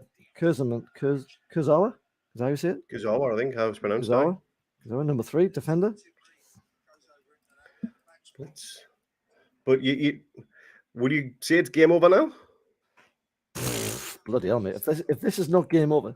So another forced change for Fulham. Mitrovic has already gone off injured, having not really touched the ball. I think he touched it twice. Kazawi, whatever his name is, he's gone off just on the stroke of half time. I don't know if he's going to... No, it looks like they're going to bring him on. I mean, you might as well just hobble to the end of the first half. He's back on the pitch. Yeah, he's back on the pitch. Is he? All right. 3-0 Newcastle. Absolutely brilliant. Cruising. We need to get that Fulham podcast back on. We did, didn't we? Like, who are you? So here comes Trippier. We're looking for more here. We're looking for more. Trippier's skin his man. Dinks across the middle. It's an easy save. Unfortunately, the defender got a touch on it and the keeper smothers. Hey, look at that. Look at this potty mouth over here. Look at this. Unreal. Who's this last here? Unreal. What the hell? Look, he's not even going to make it to half time. He's down again. He is poor Beanizzle. And Shizzle. To be honest, we feel your pain. I'll be honest though, I'm comfortable now, but I was dubious about this game. I really was, especially with our injuries. But it looks like we've particularly targeted their left wing because all the players going down the left, really. Their left, our right. 100 to 1, 50 pence. What's that? Is that 50 times that? Fuck, that's £5,000. Here, Vicky. We'll have some of that. Thank you very much. Aye. I wasn't very good at maths, by the way, so that might not be exactly right. The away fans are all on the feet, clapping away. I've been in that away end. It's mental. It's very tight, very close. Yeah, that fella's going off. Kurt Zuma, whatever his name is. That's 2 enforced changes. And a man down. And a man down. And three goals down. So that's our second. They can only get 3 changes, don't they? Is that the new rule now? They can only do 5 subs and 3 changes or something like that? Yeah, they can make 5 subs across 3 changes. So they've only got 1 2 left. changes, and they've only changed 1 person. So now they can change 3 people in 1 goal. Yeah, actually, they're making another sub. They took off Mumbabu as well. Wow, he was getting destroyed, wasn't he? That's their final sub, though, isn't it? That's 3 subs. It must be. Mitro, they make a concussion sub, but that's it. There wasn't any concussion sub, though. No, but they'll be able to make one if there is. Right. Oh, yeah, sure. But otherwise, they can't change the formation now, and they've got the entire second half to go. Yeah, I think this is just literally trying to shut up shop now. I always wonder why you do that, I mean, okay, goal difference is important. Fair enough. But you're down 3-0 at home. Like, probably, even if you lose 6 now, it's still a terrible... Oh, that's offside. It's still a terrible, terrible defeat. And sometimes I think you should just go for it, Bobby, yes, there's 5 subs, but you can only make them across 3 changes within the game. So you can't make 5 individual subs if you wish to. As far as I'm aware, anyway. I think that's right. Aye. Sure, that treat. It's hard to tell the change of bloody rules on a sudden time. And that's a lovely bit of defending by Newcastle. And it's got a free kick. You're joking. A shoulder charge against the Fulham. It's Murphy. It's right on the dead ball line. Ball's about to go out. Murphy does what every defender does in that position. Just shoulder charges the fella to let the ball go out. And the linesman gets a free kick. That is the same kind of thing that happens in every single game. And that is never a free kick in a million years. So here comes the only one, mate, that keeps us stumped. Potential first shot at goal here. So just about a yard in from the corner flag and about half a yard up from the deadline. In it goes, an outswinger to absolutely nobody. And that is half time. Get in. Could not have gone any better. Oh, Jesus. You're fucking not joking. That is bang on. That's perfect. That's how it should be. Honestly, if you would have said we'd be 3-0 up at half time and a man up as well, I would have said, I'll have some of them mushrooms you've been chewing on, mate. Unreal, isn't it? That is just so completely against what I expected to happen in this game. It's a funny old game. And that's just a phrase I've just coined right now, and nobody else has ever done it. But it's a funny old game, isn't it? Bloody hell! I mean, we go into this game, and you and I are talking about it, and you actually boldly stuck to your prediction of a 2-1, but you obviously thought it was going to be a little bit difficult, didn't you? I mean, you were tempted. I could tell by your voice you were tempted to say that was going to be a little bit more difficult than that. And I stuck to my 1-1, thinking that whatever, 1-1 might as well. There's a picture of Target having a bit of a laugh with Mitrovic as they walk off the pitch there. I don't know if they've got any. Mitrovic is proper hobbling. He's got an ice pack on his ankle. There, he's done. He'll be off for a few weeks now. So that picture that was coming from the internationals where he was bandaged on his ankle, that has actually turned out to be the case here. So let's talk about that first of all. So that was on around about the 25th minute, if I remember rightly. Newcastle by that point had pretty much the lion's share of the possession. I think that's fair to say. We hadn't really challenged too much at that point, but it was pretty much all Newcastle. And then Mitrovic honestly, I think he touched it twice, and they were both in defence, weren't they? Yeah, one was a slight clearance that went out for a throw-in, deep inside their own half, and the rest, I think, was a misplaced pass as well. So he's done that with it, which I'm more than happy with. If he's kept quiet, then generally Fulham are kept quiet, you know? But here's the thing, though. So before that happened, there was the red card. So Yes. just in case anyone didn't see it, essentially what happened was the ball comes to Longy.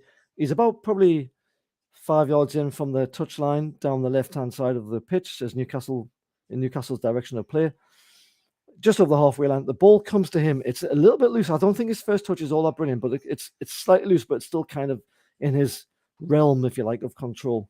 And then the fella whose name I forget now, he sees the ball being a bit loose and he charges into the tackle. He does that thing where he slides it, so he slides it and he keeps his trailing foot on the ground with his leg and his knee dragging along the ground, but his left foot is studs up. And it hits Longy's ankle after Longy has kicked the ball away. And I think that's probably key as well. So the ball's being played by Longy. And in comes the kick from the side from the challenge. And initially the referee gives a yellow. And now you thought that was fair enough, Craig, but when I saw that properly, I wasn't too sure about it. In the end, the referee goes to VAR screen on the side of the pitch, decides to give I'm not sure if he gave a second yellow, if he gave a straight red. I'm not exactly sure what he did. But, and I'm just watching the replay here. So Longy plays the ball, and it's a shocking. It's actually his right foot. His left foot's trailing. His right foot comes in right over the top of his shins as Longy's already played the ball. He gets initial yellow. He gets a second yellow or a straight red. I'm not exactly sure how it goes. I think he gets that's right. He cancels the yellow and gives a straight red. That's what he's done. So he does that signal with his hands, doesn't he? So he gives a straight red. So I suppose that can be appealed, but nonetheless, he gets a straight red. Now, what did you think about that particular instance? I think you thought initially that yellow was a fair call, didn't you? I did. It's one of those instances where VAR is actually coming in our favour because I thought same as the ref. It was a yellow card, but looking at it, and again, I hate to use the fact that the slow motion, because slow motion did make it look worse than it actually is in real time. It always does, though, doesn't it? That's the thing about VAR. Yeah. But what it reminds me of is last year when we were playing Brentford away, and Brentford had a man sent off for a very similar tackle on Matt Target. And again, that one went to VAR. That was almost a carbon copy type tackle. So it's consistency. Just on a replay of Miggy's goal. Fucking hell. I could watch it all day long. Oh, fucking. I wish I could That's show you. making me twitch. That's got me harder than Chinese algebra right now. Oh, my pucker is twitching, honestly. But so when you saw that replay, and I think in particular when you watch the way the guy, and I said this already, but when you see the ball, he sees the ball come loose, and he flies into the tackle and he puts his studs up. I think that was the key to getting that red. But the point is, the referee didn't even get to see that angle. All he saw was a slow motion view of the foot over the top of the ankle. And I don't think that's right. I think if he was going to do a red, if he's going to overturn his own decision, he needs to see the way that challenge is first initiated. He needs to see the force of the move that he makes. As the guy barges in, he flies into that tackle. You can slow down any tackle and make it look terrible. I appreciate I'm arguing against our own interests here, but like in the balance of fairness, like if I was watching that and he's already done a yellow, I'd be thinking, you know what, that looks worse, but it's probably. You need to see the whole build up to see that in context. You lose the context when you just focus on the actual touch, Anyway, so that was that. But anyway, look, that was given as a red. So the yellow was cancelled. That went down to 10 men. Fulham were down to 10 men, and really, from that point onwards, it's been Newcastle the whole way. I think we haven't seen the halftime stats yet, but I reckon that's going to be on the balance of the whole half. That's got to be something like 80% to Newcastle. Like it's been an absolute high dominance. 70s at least. It has to be, yeah. Absolutely. So let's talk about the first goal. So Fulham down to 10 men, got a 1 red card. Mitrovic not really in the game. Newcastle get the ball.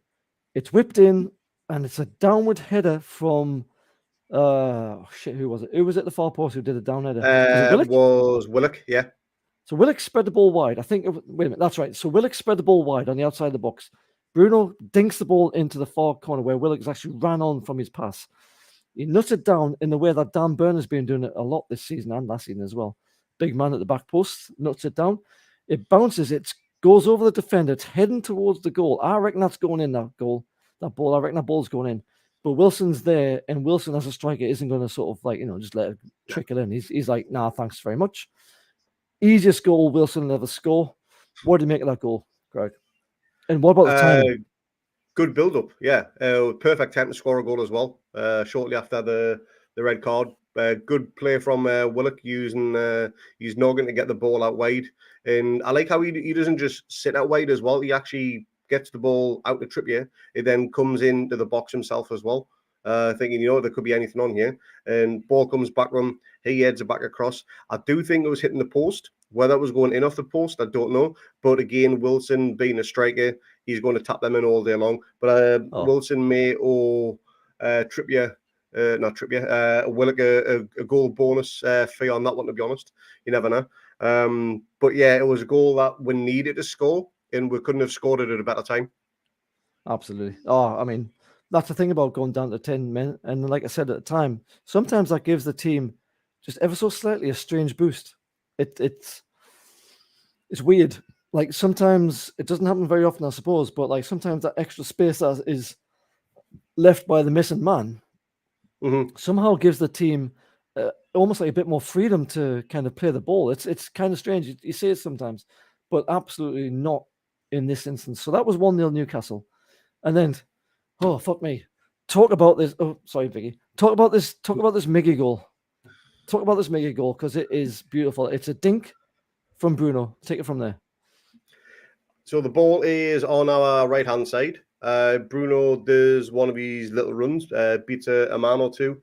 And rather than playing the ball across the floor into Miggy's feet, he does a little dink chip over the defender and over Miggy's shoulder. Miggy watches it come over and he catches it so sweet on the volley on his left foot. He puts it into the far left-hand corner of the Fulham goal, and the keeper's got no chance. And to be honest, at first, I didn't even realise it went in. It's just one of those moments thinking, really? Did that actually happen? And then you realise it was Miggy, and you're thinking, yeah, he's done it again. Another one of his quality goals.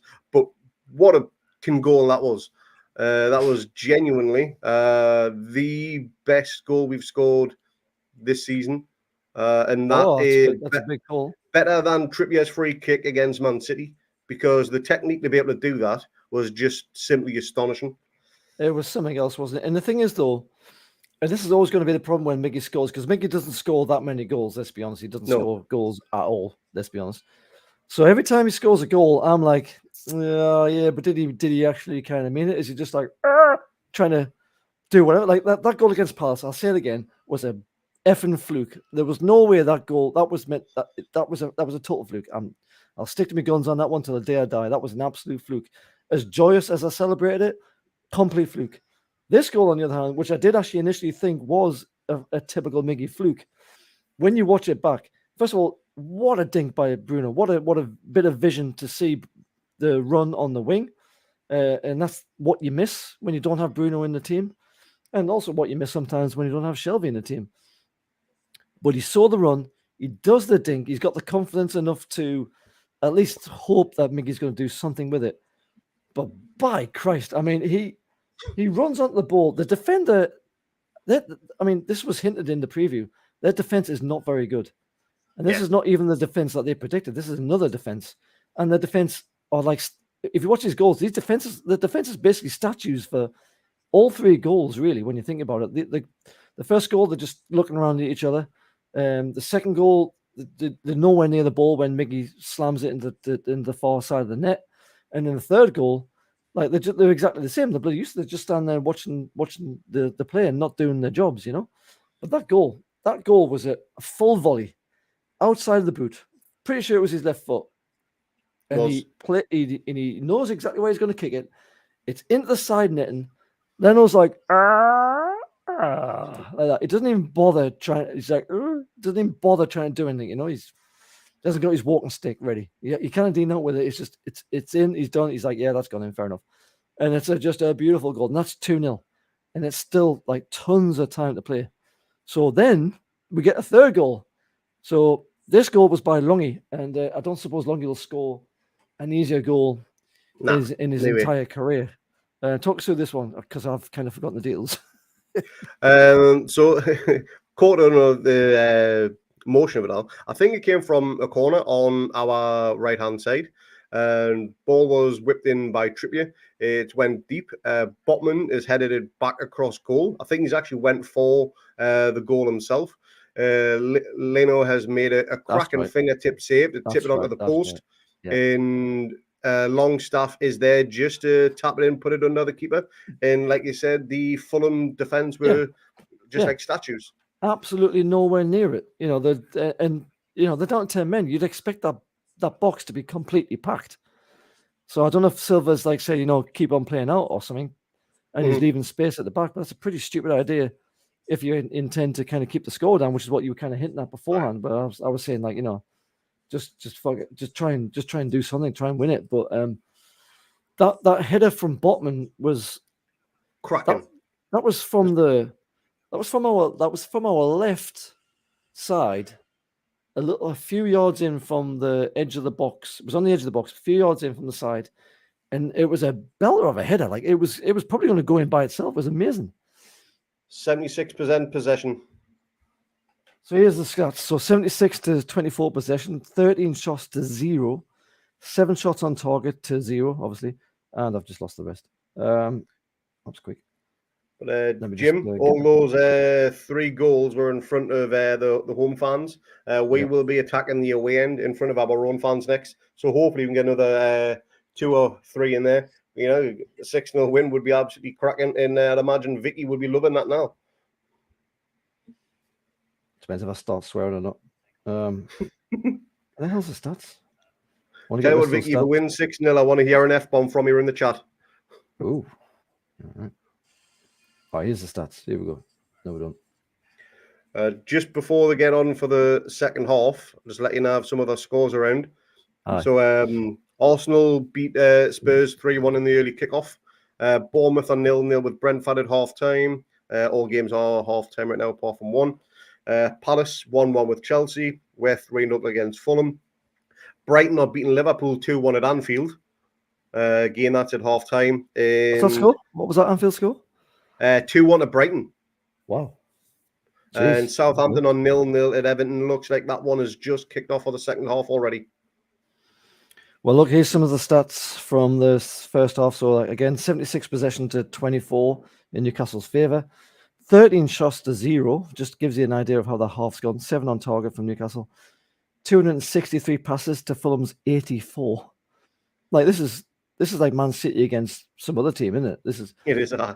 We've had, so out of the 263 passes, we've had 234 successful passes. That's impressive. We've had 4 corners, they've had 0. They've had 1 yellow and they've had 1 red, and they've had 2 enforced changes from injuries, and they've made the 3rd sub as well, which is a very, very unusual thing to do at this end of the first half. But here we go. Second half. I can't see in many ways how this can go. No. Unless Fulham somehow find form here, this game is won. Yeah, I mean, if we don't come away with 3 points here, then Newcastle we deserve to not come away with anything. Newcastle straight into that ball in the box, a bit loose, easily defended. And that sun's gone from the side. Can you believe it? Good. In Shizzle, don't leave, mate. Enjoying your crack. Yeah, here, man. I think Jimmy Crosby's betraying his age here. Alan Foggin, Toon hero. Bloody hell. 1969. Why is that year popular? I forget why that year's popular. Craig, why is that year popular? Could it be the last time you won a major trophy? Might be.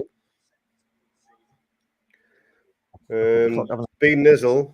I think you're a little bit salty now, mate, saying Pope sucks, because he clearly doesn't. He may have had a bit of an off game for England midweek or whatever, but he's a quality goalkeeper. He really is. I love the salt. It's great. How do I change this stupid time? Oh, well, the time's a minute behind because I forgot to do it because I'm a dafty. I'll put the dash on here. This is all very manual, isn't it? It is. Oh, God. But Fulham have a free kick here. Middle of our half, pretty much central as well. Maybe, 35 yards out, maybe more. Oh, it's centre of the half. Got some dyed head freak going to take it. Defended well. Oh, you're ahead of me again, are you? Stinked in, easily defended. And you can have a chance to break here if they're clever about it. And they choose to stay backwards. What time you got there, Craigie? I've got 46:53. I've got 47:03. Christ, I hate being. Hold on, I'm gonna bail out. You do some commentary. So it's currently with Shaw, who's got it out wide to Trippier, who's put a beautiful ball. Oh, no, he's offside. Looked like a cracking ball down to Miggy, but Miggy's just straight offside on that one. So that's a free kick to Fulham on their left, halfway in their own half. I think I'm still behind. Hey, look who's joined. We're on the chat, mate. Oh, it's the crazy Greek. Pew, pew, pew. It's the man. You got your prediction from this time, didn't you, mate? He's having a wedding, isn't he? He's going to get married again or some shit? I don't know. Aren't Greeks now like 33 wives or something? Or is that just being stereotypical? That's Demi's excuse. Bring Karras on will help us win. Nah. Karras isn't coming. We're not going to sub. Oh, look at that. She's giving us a pat on the back and I just went and said the S word. Oh, yeah, man. I can't help it. So, Vicky, I apologize if it slips out. I've had a few beers, very tired. It's 1 o'clock in the morning here in Australia. I do apologize. I don't mean to swear, but I just get too excited sometimes. Can't help it. No. So the ball's with Newcastle anyway. It's back to Pope. Looks like Fulham are going to try and do a bit of pressing. But they're just with 10 men and obviously with the key players, particularly Mitrovic, no longer on the pitch, they just don't seem to have anything. And here's Murphy down the wing. He's got an overlap to Burn. Oh, beautiful by Bruno. Oh, ball through down the line. It's a free ball in. It's kicked. It's saved. Good save by Leno. Craig, you're gonna do a thing where you're ahead of me, aren't you? Yeah, Vicky, both me and Lee were in Queensland right now. So I'm up in Mackay and Lee's down in Brisbane. And it is officially 10 minutes past 1 in the morning right here in the Southern Hemisphere. Oh, that was... So Trippier tried to play a very cheeky ball on the inside into the box there, but it wasn't read by possibly Wilson, I'm not sure.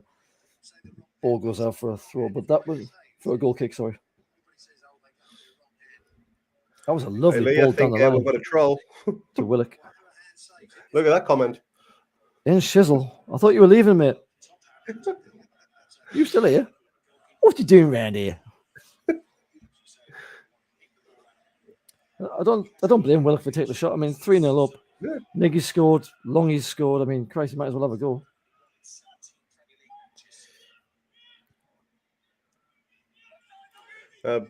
Mitrovic is for really injured, mate. You're going to block him for a little bit? Yeah, can do. Nah, keep him in. It's all right. Bit of laugh. We don't do blocks around here. Unless you're a Nigerian prince trying to sell us something that we don't want. Yeah. It's all good banter. We don't mind.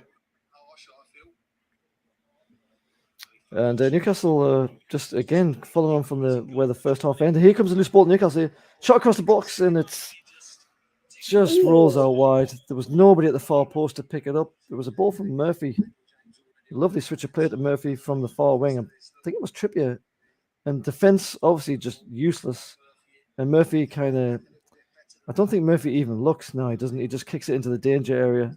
And unfortunately, Wilson is just a yard behind it, and there's nobody on the far post. There's over both in Queensland. Central Queensland, I think now. I just moved 500 miles further south. I don't even know whereabouts in Queensland I'm considered now. But Lee is down in Brisbane. Cheers, Jim. Yep, we'll get to that 1,000 subscribers soon. We're not far off now. So if you haven't Scraping subscribed already, please do so. Fingernails to the finish line, Jimmy boy. Fingernails to the finish line. It's hard work getting subs, man. I don't know what the deal is, but it's bloody hard work. Yeah, if we get to 1,000, we can start getting a few bucks in to cover the costs, you know. But anyway, be nice. Ball whipped in by Fulham, easily defended by Newcastle. Fulham need to start showing something if they expect to get anything out of this game. It's just, I mean, fair enough. We've got a bit of possession here right now. More possession than they've had all game. Ball, but look at that. So they had the ball. There's a clever bit of play down the touchline alongside our box. Very clever bit of play by Kenny. He spreads it into the middle, and the guy just whips it straight out of play for a goal kick. They're just, you know, if you're watching this game, right, without the context of how the season's gone, you look at this and think this is a proper championship team, wouldn't you? You would, yeah. And is that saying much about us, or is that just basically the red cards kind of stuffed everything up, do you think? Well, you know, I don't. It's hard to gauge how big of an impact that the red cards had on the game because it was only 6 minutes in. You don't know how the game was going to pan out. The result could have still been the same. It could have been totally different. We'll never really know. If that red card had happened in 60 minutes, you can tell straight away if there's been a big change. Late challenge. Tributes me take a hold, but yeah, that happened on an hour, then you can assess whether it's had a big impact on the game. But nah, it's hard to gauge on such an early decision. You know, Fulham could have had an off day of the office, and we could have just played like we have. But having said that, though, red cards change games, don't they?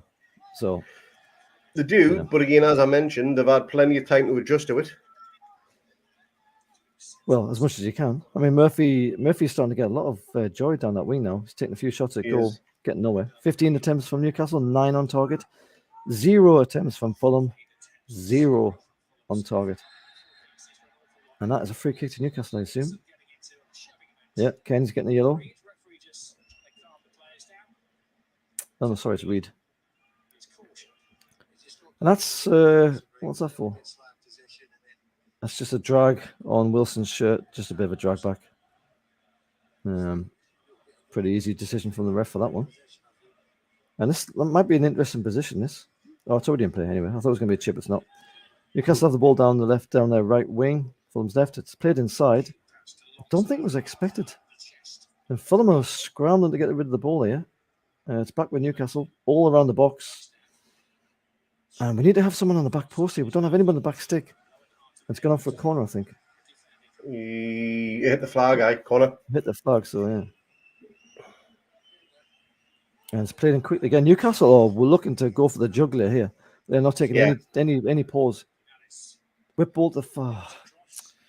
So that was taken very quick. It was pulled back to probably Bruno, actually. I was surprised by that. It was to Bruno. And he tried to play a very cheeky ball to the far post, but it just went straight out. And it's been a bit like that lately for Bruno, hasn't it? He's not nailing. He's got a few of those balls where they just don't quite come off. Is that in deck? Well, deck anyway. You don't mind him having the odd misplaced pass when he does the little things that he done to create Miggy's goal, to be honest, because that was just sublime, wasn't it? Yeah, breathtaking. It really was. Genuinely breathtaking. And again, if you're watching this in the UK and you get ready for match of the day, because that's going to be talked about as if it's one of the best goals of the week, if not the month. But I guarantee you, though, if Salah or Nunes scored that goal, they'd be raving all over it every single day. That's a bit of Salah. More salad, maybe. Let's dink into the far post. And again, nobody there. We're not committing anybody to the far post. Now. It is. It's getting a bit loose. I mean, we are. It seems like we're trying to chip it to the far post, but we don't have anybody on the far post. No, we don't. And maybe right now, would it be a good time to even take Wilson off? Purely the fact that the game's gone now. I can't say we're losing this, or even Fulham come back to draw it. Depending on the severity of Wood's injury. I mean, he's obviously fit enough to be named on the bench, so he should be fit enough to play. But would you make that decision? Wood just changes the whole style of play, though, doesn't he? I mean, Wilson, in many ways, is a bit of an opportunist, and he gets into those little cheeky areas, but he can also score from wherever with like outside of his boot, as he has done already this season in outrageous fashion. But Wood is very much a target man. Like, you've got to stick it right to him. Otherwise, you don't get anything from him, and that's what we continue to see over and over again. So you take off Wilson right now, you basically change the style of game where we have to start targeting Newcastle in the box. Spread wide, goal! Yeah! Miggy! Come on! He's on for a hat trick! Come on now! Yes. How are the Toon? Come on! Get in! Get in! It's so you know what, easy. Lizzo? It's so You're easy. gunning in timeout, mate, I'm afraid. I had enough of you. 57 minutes in. Come on, 4-0. 4-0 Newcastle. Golf claps from the away ends. Well, some of them anyway. This is proper dreamland stuff, this. Here we go. So it's from the halfway line. Murphy picks the ball up. He runs towards his man. He's being held up. He plays a beautiful inside line ball to Willock, who crosses it straight across the goal. Leno's nowhere near it, and it's a simple tap in from Amaron. He's not got anybody on him. Again, the defense has let Fulham down. Shocking defense. You think these people have never played? That is, if I was a Fulham fan, I would think that was really, really unforgivable. The defensive performance today has been shocking from Fulham, I'm afraid. Absolutely shocking. Vicky's on for a 50-1. Woo! Come on, Vicky. Oh, where, Vicky? Here comes Elliot Anderson. So who's coming off? Gotta get half an hour. Taking off Bruno. That's interesting. That makes sense, to be honest. So taking off Bruno, right? So that means, is Willock going to sit? I reckon he could play left of centre, because that's where he played pre-season next to Maxi. I thought it was mostly wing. He's going to. He can't play on the wing, but yeah, he can also play left centre midfield. Well, look, you predicted that we should get Elliot on early-ish, but you said in place of Wilson, which we haven't done, but nonetheless, he's brought him on early, so that's kind of like what you were talking about, isn't it? In many ways, just get Elliot on for some experience. Game's won, 4 now. Here comes Fulham in the box, easily defended. Not even keep Bruno fresh as well. More than happy for that.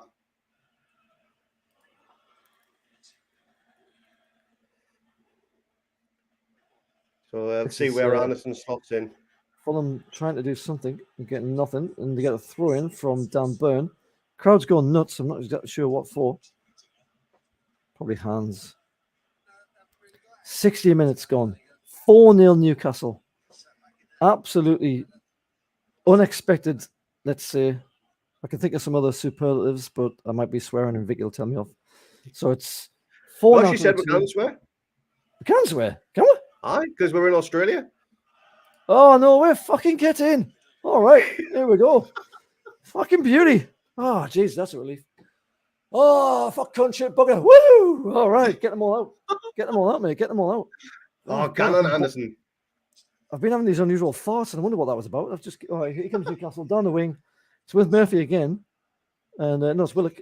And he's dinked it to the centre, and it's smothered, and it's a goal kick, unfortunately. And Fulham get into play pretty quick and almost stuff it up. So it does look like Anderson is playing left of centre in midfield. Yeah, you can see he's doing a bit of pressure right where he's trying to get on these. So here comes Fulham with an interesting ball down the wing, but it's well defended by Brent. That should be a free kick. It was a kick on his ankles. No, it's Botman. And Newcastle get the throw in. Botman. He's massive. Have you seen him alongside? Burns huge, right? And he's like the same height, but he's like wider. It's massive. There's a photo of him in pre-season when he was holding a ball just away from Joe Linton, and Joe Linton looked like a midget next to him, and Joe Linton's not exactly small either. Absolutely unreal. He's a huge bloke. He's Fulham in a dangerous area. Chance on goal. First shot at the target. Can they get it away? They haven't got it away yet. It's squared. It's loose. It's defended easily. Just take a shot, man, you daft buggers. You fucking wrong'uns. Now, feel the swears coming out now. Oh, such a relief. I was getting all sweaty. Right, here comes Newcastle. Down the wing with Willock. He's got no support. Oh, he's on the wing. He's chipped it. It's squared it. It's just about defended by Fulham, I think. And yeah, well done by Fulham. Defence finally got themselves together and managed to play the ball out of their own goal area. Oh, I need a wee. So ball is with Fulham just on the edge of their own box. A bit of pressure from Willock. Trying to play it through the middle. Not really doing anything with it, to be honest, Fulham. Not complaining like being 4-0 up. But yeah, dodgy ball back to the keeper there, but he manages to get it under control. And just dances past Murphy as if he's not even there. The ball is still with Fulham as they push through into our half on the wing, and it's went for a throw in Newcastle. Oh, no. Must have took a deflection, throw into Fulham. This is dreamland stuff. I don't think anyone predicted 4-0. Not with an hour gone on the clock anyway. This is absolutely brilliant. Ammer on with 2, and we've got Wilson and Longstaff with the other. Be a brave man to put a couple of quid on Ammer on to get a hat-trick today, that's for sure. Would now like to know what price that would have been. But Newcastle have the ball halfway in Fulham's half with throw-in. It's with Longstaff now, back to Trippier. And we're just casually keeping the ball now. Spread it across to the left-hand side with Byrne. Who's now got it with Anderson. Come on, Anderson. See what we can do. Ball to Anderson right on the wing. And he's tackled. Unlucky. Fulham off the ball. But again, Fulham not doing much with it. They just gifted us possession back to Elliot Anderson, who's got it with Murphy. Shot to target, smothered to the corner. Takes a shot, deflected, and out for a corner. Jeez, I thought it'd be 5-0 by the time we got back. Oh, yeah. It's one of those weird things. You've got to come all the way to the other side of the planet, Lee, to get the stream. It's ridiculous. And you're paying nothing for it. We're paying, what, $7 a month? Which is about £3.50 for every Premier League game from every club. Highlights the lot. It's not just the Premier League you get as well. It's all the World Cup games, everything I get, all for less than cost of a pint. Did you see they carried the interview of Goon Lagan? I did. Our mate from NUFC TV who can't do an interview to save his life. Terrible. So tell me, what you thought of St. James's Park? It's like, oh, kill me. Fucking hell. It's tough for the guy to change his mind, isn't it? We watch this on Optus Sport here in Australia. It's part of a subscription service. Think of it like Sky Go, but you can watch every game from every Premier League club live.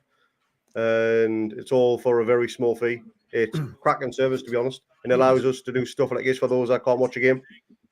It's good when they're not like losing all your personal details as well. So it's actually a telco who got the rights to the game. So like imagine Vodafone bought the rights to Premier League. Off goes Wilson. Wilson doesn't look like he's happy about going off, actually. 65 minutes. It's a good time to take him off. Just come back from injury. 4 now, got a goal. I mean, it was a bloody tap-in, like. Didn't care. No, I'll take it off the cock. I don't mind. So who's come on for him, though? Look at him. Eddie Howe's like... I think it was Fraser. Kellerman. Cool your jets, mate. Cool your jets. It's 4 now. You've just come back from injury, man. Cool your jets. He's like... Frying Razors, come on. Frying come on, has he? All right. He has. So, do we have a striker on the pitch? No. Oh, it's a beautiful inside line ball in the middle to Willock. Squared it. No, that was a pretty terrible ball, in fairness. Easily defended by Fulham. I've got a feeling this might end up 4-0, you know. Newcastle still trying to do the high press, but Fulham are doing a pretty good job of controlling the ball there. But it's back with Newcastle. Longy loses it. Back to Fulham. And Fulham look to try and get out of their own half here because they've done very little this whole game. I think Newcastle are starting to feel a bit content with where they are, you know. The press isn't happening. I mean, why would you bother trying to press when it's 4 now? Why would you bother risking, an injury or leaving space for them to exploit? The game's done. Now, it's like the Norwich game of last season, remember, when we went 3-0 up and then we just stopped attacking just to conserve energy. Because the game was won. I mean, that's the thing, isn't it? You don't want to get injured. You've won the game 4 now. There's no way Fulham are going to get anything out of this game anymore. So you've won the game. What you don't want to do is end up missing games because you overexert yourself and get an injury. And as you can see right now, this is all Fulham just passing the ball around. We're just content now to sit back a little bit here and give Fulham a bit of ball. My God, Fulham got a corner. First corner of the game. Tell you what, though, it'd be nice to keep a clean sheet. Yeah, it would. But 3 points is what's important. Oh, God, yes, absolutely. But clean sheet just helps confidence for the defence. But also as well, before kickoff, our goal difference, we were just +1. So this helps massively with that, even at this early stage of the season, Fulham free-header to goal. It's goal kick to Newcastle. So that actually counts as a shot towards goal, I think. It does, Off target, anyway. Jim, don't mind when we're 4-0 up. You could put carries in front of goal. I really wouldn't mind at all. But here's the thing, though. Wouldn't you just stick Elliot Anderson up front, though? Could he not do that? And then who've got in midfield? You could stick maybe Murphy. You could use Fraser and Miggy down the wings. You could stick Murphy slightly more midfieldy, and put Anderson up front because he's kind of a forward, isn't he? He's a bit of a striker. I'll tell you what, though, it just goes to show that Chris Wood isn't match fit then, because you think he would get the nod, wouldn't you? Yeah, that's the thing, isn't it? I mean, he's on the bench. I think that must have been like an emergency kind of like just stick him on. Yeah. If we get that desperate, we need to have a striker. I suppose, because I mean, if he wasn't there, we wouldn't have named another striker on the bench. Which Newcastle in the it's beautiful inside ball to Newcastle in the box. Square it. Score! Miggy has it! Come on! Miggy has it! Witness! Pew, pew, pew, pew! Oh, he's offside! Oh, he's offside. No way! No way! Oh. I'm taking them shoots back. Zup, zup, zup, zup, zup, zup. 4-0. Let's see. Was he? No, he's not, He's not. He's not. That's going to count. Oh, wait, that's not the ball. Where is he? No, he is. Yes, he's offside. Damn. He is. Unlucky, Miggy. Cracking finish, though. There was another far post kick. I wonder if that's a bit of training starting to come through with Miggy, because that was a comfortable finish. It was finished with a fair amount of aplomb, like he sort of opened up his body and he picked his far goal spot. Not that you would normally see that from him, so I'm beginning to wonder if a bit of training is starting to really pay off for Miggy here. Mm-hmm. It's good to see. He had a fantastic pre-season as well. No, he top goal scorer in pre-season, and he's now got 3 goals already this season. He only got 1 last season, so he's doing something right. Yeah, I think Vicky's sweating the Eddie in the coaches. Vicky's sweating the 50-1 here. If we bring on Wood, she's knackered. 20 minutes to get Vicky $5,000. Oh, we need one more sub. Oh, come on, somebody find a sub. We're so close.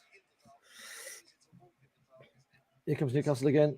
Spread out wide. Lovely ball to Longstaff. His ball's on his foot. He's it. That's gone for a corner. Oh, it was Elliot Anderson. Sorry. Yeah, he couldn't get the ball under control, could he? He was kind of bobbling around his feet. Aye. Lovely sideways pass there from... it was from Fraser. Fraser's playing quite central here. He is. I think they're just going to try and get him to run with his pace. What happened there? What happened to the corner? Must have come off a Newcastle player. Yeah. All right. Well, no, because that's going to go... That must be offside.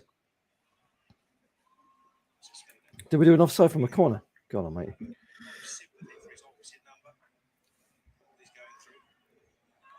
And, I mean, again, the ball's just straight back with Newcastle. In our own half. Very, very comfortable. Fulham showing absolutely nothing of any note. Aside from the odd rush, but it's just too easy for Newcastle here. Look at that lovely little dink down the line from Anderson there. Mhm. Or I'm watching. I was Bruno, wasn't it? I'm on my phone here. I can barely say who the bloody names are. Love the inside ball from Newcastle to Willock, who just about gets away with it. And this is all just like training ground. Oh, Willock skinned his man. He's in the box, and he just loses control. We made 1,000 subs.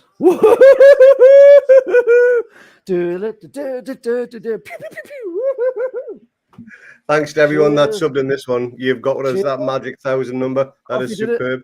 Alfie's the man. Fuck everybody else. Alfie's the man. Good on you, Alfie. Cheers, buddy. All right. Legend, mate. Right, end the stream. Thanks to everyone. That's superb. Yes. We'll wake up tomorrow. We'll be down to 9. What a time to get it as well. 1,000 subs, 4-0 up away from home. You know, It's 10 men. perfect weekend. Just need a Miggy hat trick. Yeah, me hat-trick. I'll be surprised if we score any more. I mean, I said that at the start as well, but Cheers, Vicky. oh no, B Shizzle's back. Oh god. Here we go again. Guess who's back? B Nizzle's back. And that bastard back. Can't come back. All right, anyway, so it's with Fulham.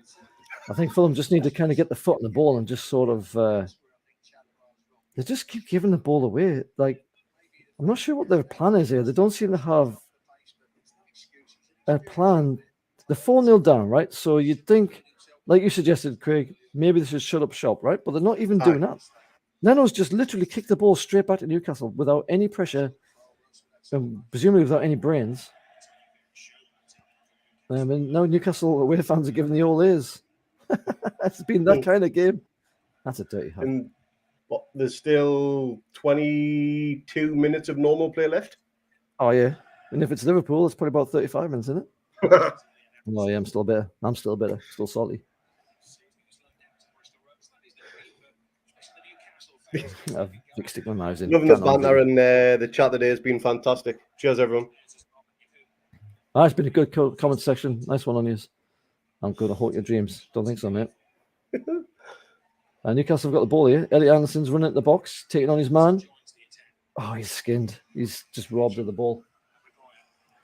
And that's the thing about Anderson. You know, if that was Bristol City in League 2, he probably went and scored there. But Premier League defender, stick a boot out, loses the ball. It's all valuable experience for him. Oh, absolutely. Yeah. I do hope he comes good as well. But I mean, he's one of those where you've got to pick the moments to let him do his thing. And today is definitely one of those moments where it's 4-0. You know, definitely get him on like Eddie Howe already has done. Absolutely. Tell you what, for all your concerns of Byrne being a left back, he's done that wrong. He's not really had to do anything. I mean, he's had one. He hasn't been targeted. I mean, but the thing is, Fulham haven't really targeted anybody, and I'm pretty sure it's because that red card essentially stuffed up their plans.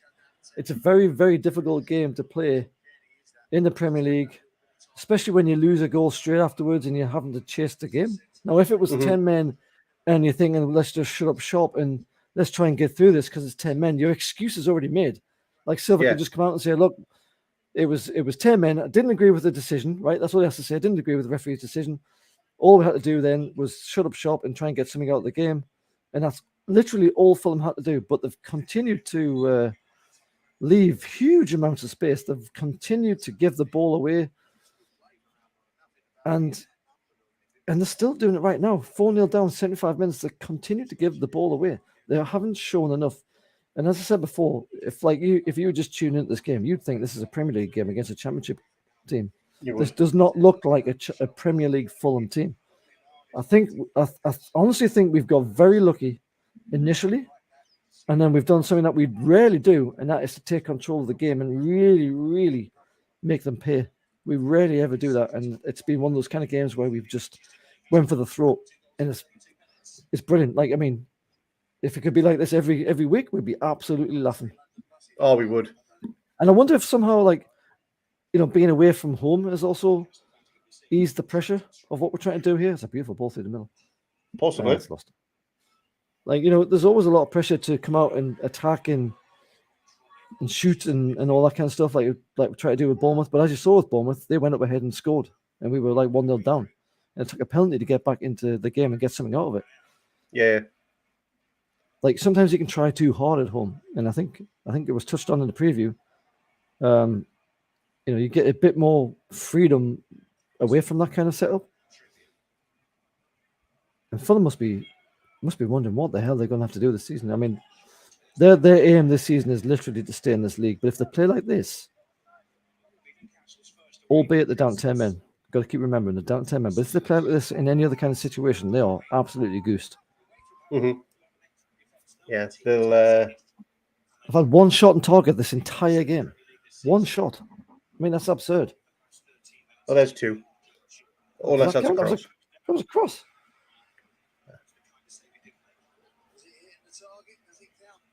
Keep out to make a save, so I'll put it down as a. We'll give them the benefit of the doubt on that one. They've had two shots. Well, look, it's.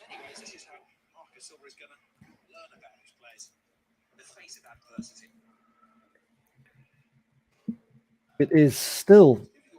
We could technically have about 20 minutes still to go here. This game is so comfortable. It's right now. It's at literally walking pace. Newcastle have the ball in their own half, just on the edge of the halfway line, and we are basically walking around it. And the referee's just getting a free kick for what looked like a pretty late tackle. No cards though, and it's free kick to Newcastle. And but we are just strolling around the pitch here. Is that aeroplane still at Saltwell Park? I was there when I was a kid. I hadn't been there for years. They took the wings off it, didn't they? All I know about the Saltwell Park, when I used to go there as a band, was all the animals used to have, all the birds and the animals that used to have in the little cages. It's like a little zoo.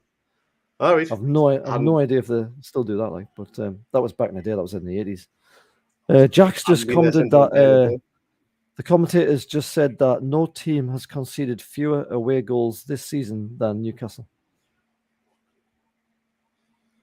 Eddie and his mighty mags. Pretty decent. Can't complain about that, can you? No.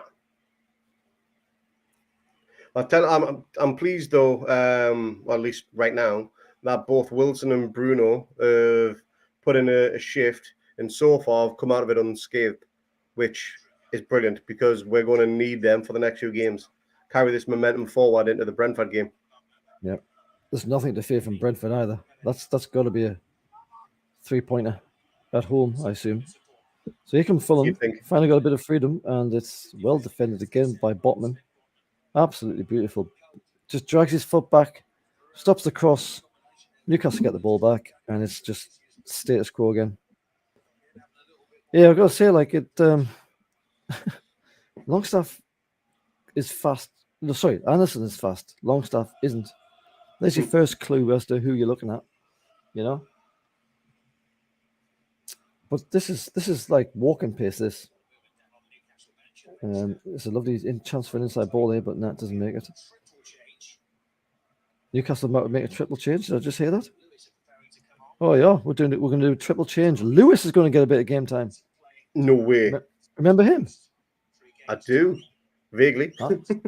Bloody hell! The lesser spotted Lewis is going to get some game time. So it's a triple change, which is obviously doing exactly what you said, Craig. Giving some of the stiffs a bit of a run out. The game's won. There's 15 minutes tops probably left to go. If we concede 4 goals against 10 men with 15 minutes or whatever to go, then we deserve to get nothing from the game. Simple as. Should be drinking the shit in the North Sea if we'd do that. But this is just Newcastle passing the ball around, really comfortable. Fulham chasing shadows. It's back with Nick Pope. Training session right now. It's not even that. It's a preseason friendly. It's just passing the ball around. Very, very comfortable. I mean, this is so rare that you get to. I'm sitting here thinking how we go for a goal, but I'm like, it's so rare you get to see Newcastle like this. Like there's always something that balls it up at the end. You always think, oh, come on, put a bit more, whatever. But this is like it's a global hemoglobin trotters, like just do kind of thing. Spin the ball on the foot. And Fulham just try and make something happen. And again, it's absolutely hopeless. No reading of the game. Kick straight back to Nick Pope. Pope. You know, he could have had the day off today, Pope. He really could have. I don't think he's done it. What has he done? He's done nothing, has he? Now, of note, Foul. Newcastle get a free kick just over the halfway line on the left-hand side. It's Frying Razor who's down. Now, who will get to see the subs eventually? That was a long passage of play. So it's Lascelles, Target, and Lewis. So it's a full defensive change going on here. It's a full defensive change. So Dan Burn goes off. Why were we bringing on 2 left backs? Rest some legs, I imagine. Look, complaining we're falling up like. It's a full defensive change. I mean, I guess Eddie Howe's going to go for the clean sheet. I'd love to know what happened to Target. I really would love to know what's going on with him. Trippier's staying on by the looks of things so far, anyway. So Shaw's gone off. I forgot he was even on the pitch. He played midweek, didn't he, for Switzerland? So that's a good decision. Yeah, he's still done 80 odd minutes. He's done the lion's share of it. Right. And there goes Trippier. Trippier goes off for Lewis. So has Lewis gone to right back then and Target left back? Let's have a look. You would think so. Well, I mean, Lewis is fully left though. No, it'll be Target right, surely. Lewis is proper left, isn't he? Oh, see how they line up. Lewis at left back, aye. Yeah, he's full on left as Lewis, but Target has played right, I'm pretty sure. So that's He's got a good cross on him, Lewis. So the only person who remains in the lineup at the back there is Botman. And that's the thing, isn't it? Who are you going to bring on? Oh, look out from Anderson. What am I watching here? A lovely little flick through the Frying Razor, run at the box, gives the ball away. Wasted. Trying too hard. Don't have to try that hard, Frying. Newcastle win the ball back with Anderson. He tries to dink it to the far corner. And it gets past the keeper, but again, we don't have anyone on the far post. Honestly, we could have another 3 goals if we stuck somebody on the far post. We could. The amount of times that ball moves at the far post is bloody ridiculous. That's a lovely ball from Anderson, that, you know. Lovely ball from one end to the other, and Miggy's, making a bloody burrito or something.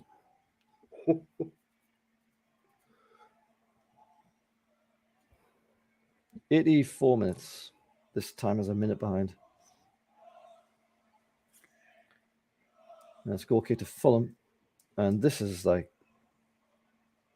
so easy.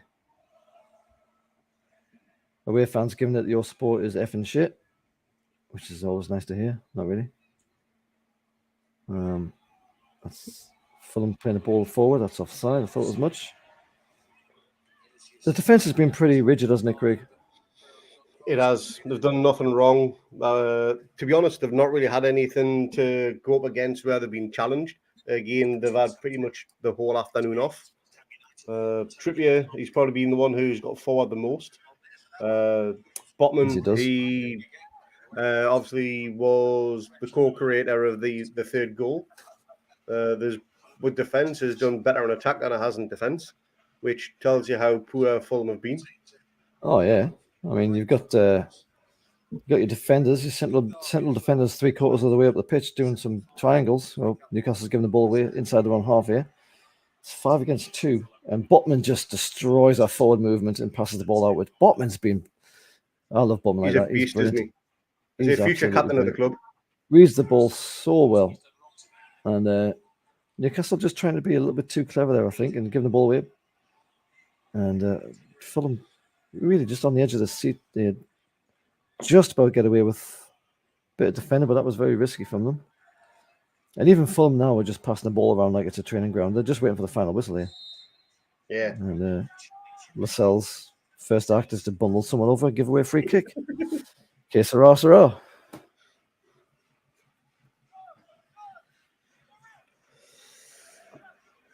Typical Jamal Lascelles. I'm Lascelles. I give away free kicks. That's what I do. Don't think it's from London, but you know. Yeah, I didn't realise he sounded. Shut your face. From Snatch. Thanks, Dags. Yes, Tommy, the Germans. And that should be a goal kick to How long are those Newcastle. sausages? 2 minutes Turkish. You said You that said 5 that minutes 5 ago. minutes ago. Quality movie. Say about the coolie pies.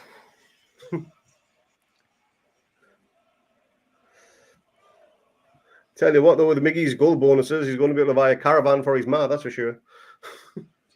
Periwinkle blue. Funny ma.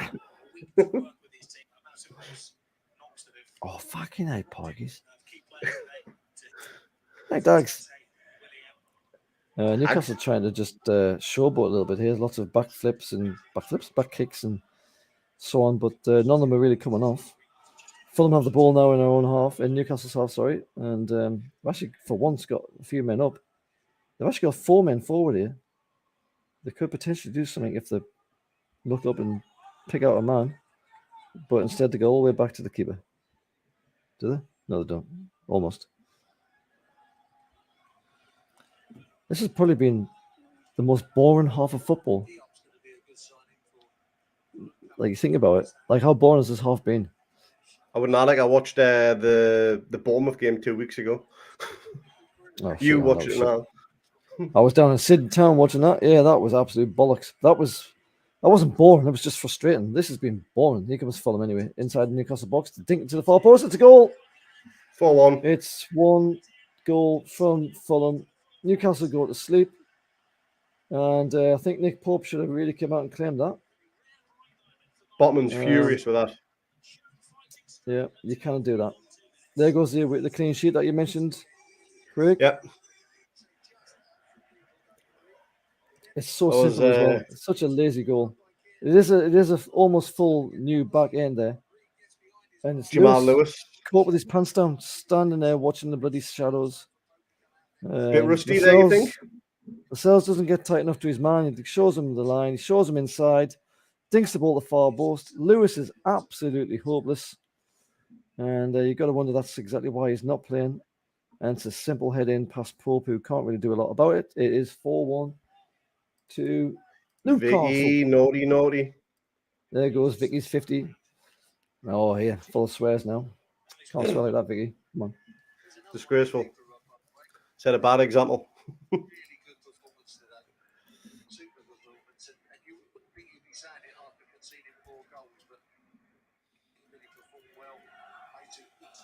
Bit tough on Lewis. He's only literally came on like 2 minutes ago, but I mean, that's about 4 possibly minutes of football this year alone, hasn't he? He had no possibly a pre-season. window into why he doesn't play, though. I mean, he was half asleep. Where the hell was he? He's playing left back. He's nowhere near his man. Well, Eddie really rates him, apparently. He says that. I don't think he does. Lovely inside ball from Newcastle. It's well defended by Fulham. It should be a corner, I think, unless it was the last touch off Murphy. Nah, it's a goal kick. That was Lewis.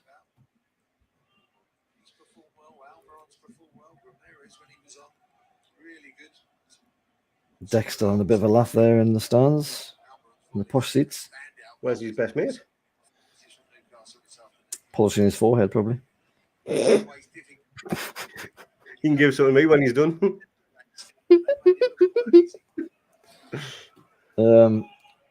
So we just literally ticked over 90 minutes. Let's see how much extra time there is. Can't be that much.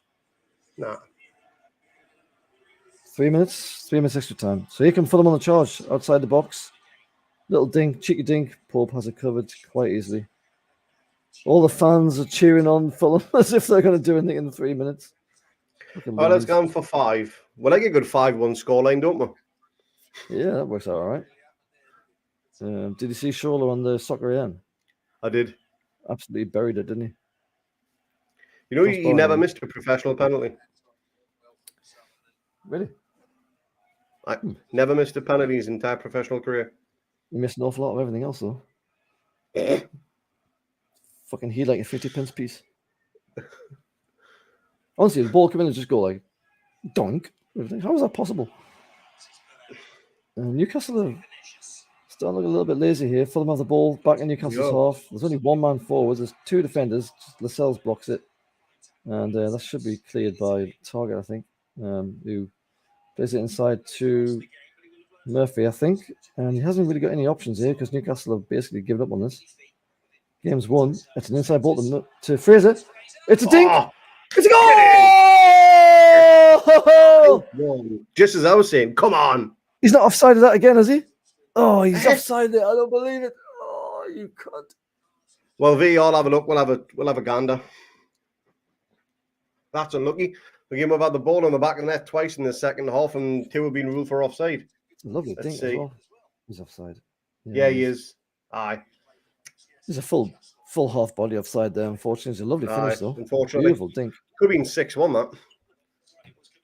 Yeah, 2 goals correctly chalked off or offside. Unfortunately, Mickey could have had his 5. We won 5. Free kick to Fulham, climbing all over the man by Lascelles, I would guess, because Lascelles is useless. And he does like to give a free kick right outside the box, doesn't he? He does. So this 92nd minute, this might well be the last action, although, free kicks take a certain amount of time, so possibly another chance to get up the top of the pitch, but this is going to be a free kick to that blonde head freak with the weird chin goatee thing going on. He's probably called Reed. Everyone else is called Reed. And here it comes. Newcastle's got everyone back. It's dinked in to the far post.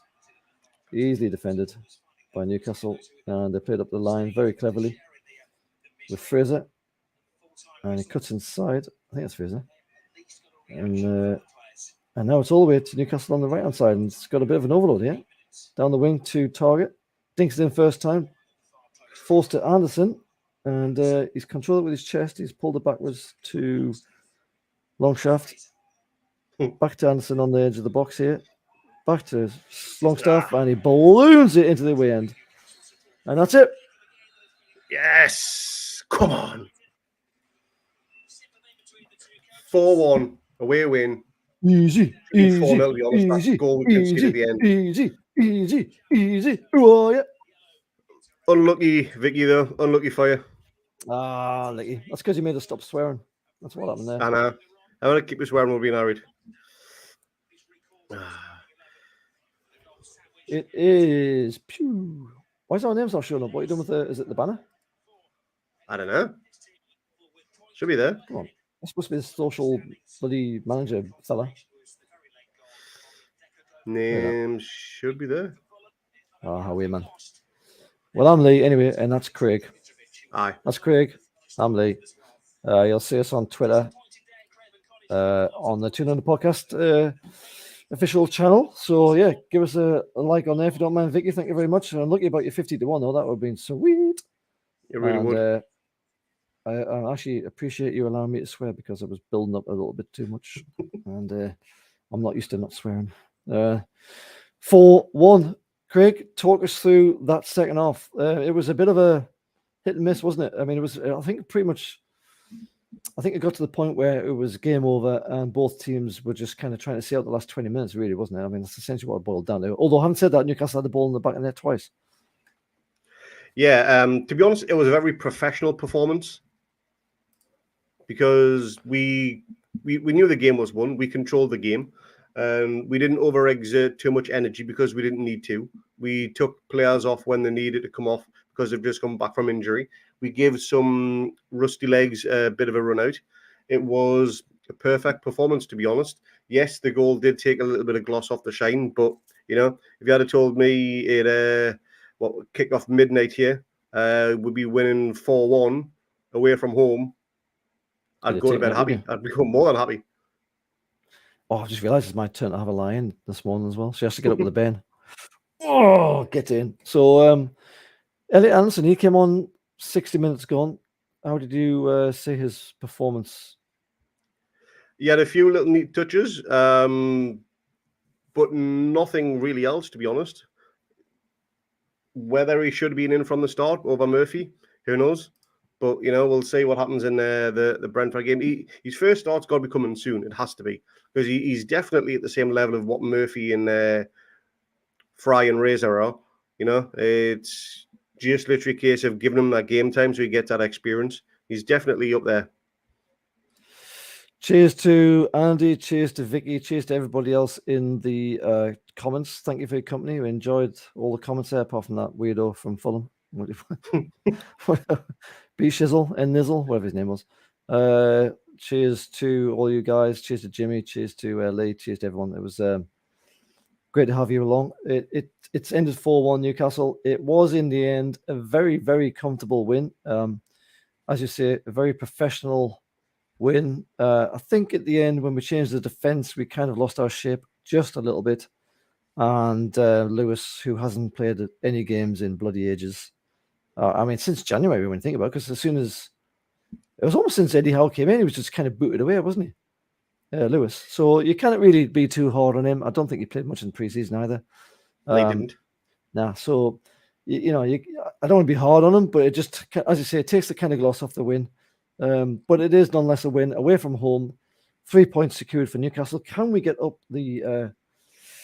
Can I get up the the league table? Sorry, everybody. We're definitely Also, professional. for that, I'll go through the full-time stats. So possession in favour of 68 to 32. 19 shots, of which 10 were on target. Fulham had 4 shots, 1 on target. 601 passes for us, of where 527 were completed. Fulham managed less than half of that, 277 passes, and 187 were completed. So 100 straight passes there. 8 corners as opposed to 1. Very disciplined game for us, again, being away from home. We've got no yellow cards, which is fantastic. That's a good point, yeah. 2 yellow cards for Fulham and the 1 red card for Fulham as well, which may or may not have been the game changer that we think it was. We will never know, I suppose. But cracking away day performance. Couldn't ask for anything better, to be honest. How about that goal from Miggy?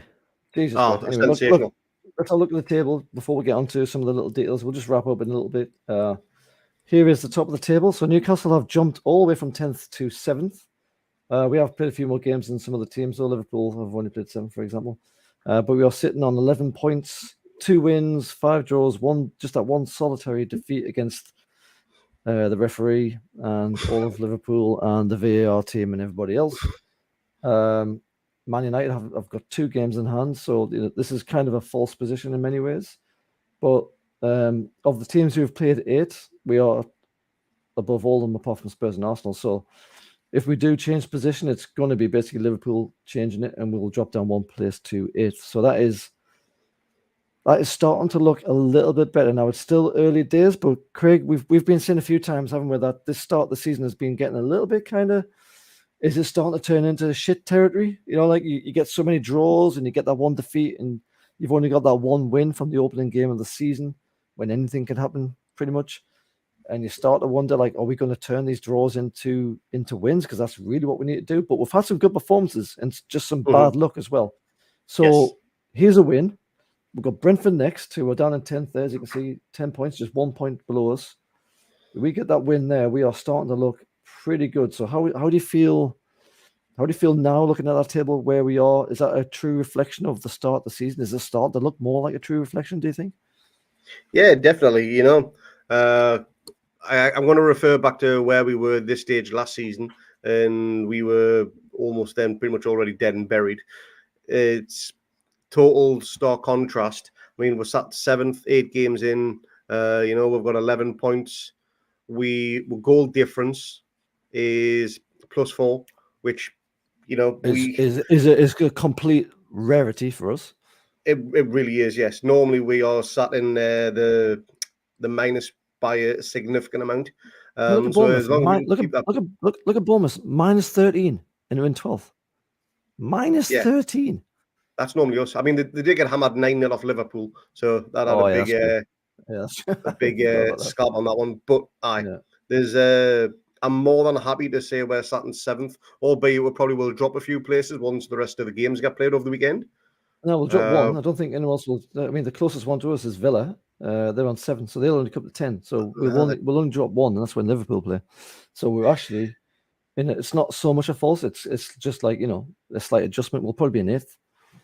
Yeah, more than happy. Like I say, anything top half right now is progress, purely because of the fact that there's still a shitload of football to play. You know, we're what, 8 games in, 30 games to go. There's a hell of a lot of points still to play for, and you take every point as they come. But 3 points was massive today, especially considering before kickoff we had no idea what type of performance we were going to get, and we were both hoping for a win, but probably expecting a draw. But to come away 4-1 is absolutely superb. Absolutely. Any kind of win away from home is superb, really, when you think about it. But It like is high. to do it in such a dominant kind of fashion is just extra kind of chef kiss. You know, it's brilliant. Here's some of the results, as you mentioned: 3-3 Liverpool, Brighton. Look at that. Whew. Arsenal 3, Tottenham 1, as we saw in the early kickoff. 0-0 Bournemouth, Brentford. That must have been a boring game.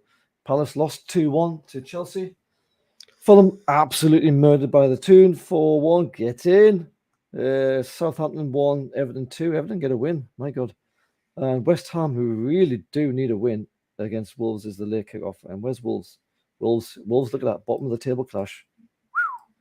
How good is it not to be down there trying to get a game, trying to get a win? How good is that?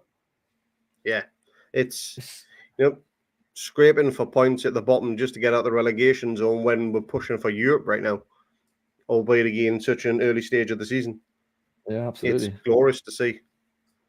I do want to touch on that Miggy goal though. The goal against Fulham, goal against Palace was. I will maintain this till the day I die. As I've said, that was a fluke. But that goal against Fulham today, 100% technique. What a finish, Craig. Like I said, I'd take a double take. I didn't think it went in, but it was genuinely a gorgeous goal. It's just something that you very, very rarely see, and especially from a player of Miggy's quality. And he gets a lot of stick, Miggy, but he put in the hard work in pre-season, as we've seen, and it does look like it's starting to pay off. And do you reckon that's what it is? Player. Do you reckon the training's starting to kick in a little bit? Is that what he's been missing?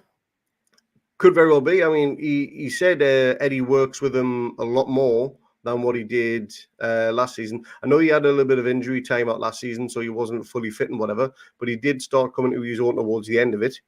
And he's been holding off Fry and Razor in that position. And I think when Eddie came in, I think that position was Fraser's pretty much from day one. And then Fraser got injured, Miggy came in, and Miggy's held it as his own. And I can't see Fraser getting back into that position anytime soon, to be honest. No, but it's also interesting that when it was the January transfer window, we were all kind of screaming out for a right winger. And like, is Miggy starting to... I mean, obviously, right now we don't have a choice necessarily. We don't really have a dedicated right winger who can do a cross and do everything else. But do you feel like Miggy is just starting to ever so slightly, maybe he's making an argument for keeping him in that position and not necessarily focusing on that in January, perhaps? Maybe we need more of a holding or defensive midfielder or forward midfielder or a striker, another striker, perhaps, because Wilson's made of glass. I don't know. I mean, left ASM. He's made of bloody straw. So, yeah, do we concentrate on the left and maybe we can kind of get through the season with Miggy on the right, or do you still think that we should be looking to upgrade that area? I mean, eventually we will upgrade. I think that's just a given. But what do you reckon this season? I think this season they'll see how it goes until January. And I do think we're going to dip back in the window. I know Manny said they want to be active in every window. And, it's a position that we do need to strengthen. Whether we'd go back in for Diaby or whether it be somebody else, who knows? If we get Diaby, then that is absolute dreams. But there are other players out there. Who knows who we'll bring in? There could be a player under the radar who we've no idea. But yeah, it's something that's interesting to see. I tell you one thing as well. Kuyol, obviously, he's just signed for us. He is primed for that position in the not too distant future, I reckon. What, down the right? Yeah. Now he's interesting, isn't he? Craven Cottage. He's an Aussie. Obviously, he's from our backyard, as Americans might say. Plays for this. Well, he did play for the Central Coast Mariners down on the New South Wales Central Coast, where my brother lives, funny enough. And but he's only just broken into that Mariners team this year, or possibly last year, into this season.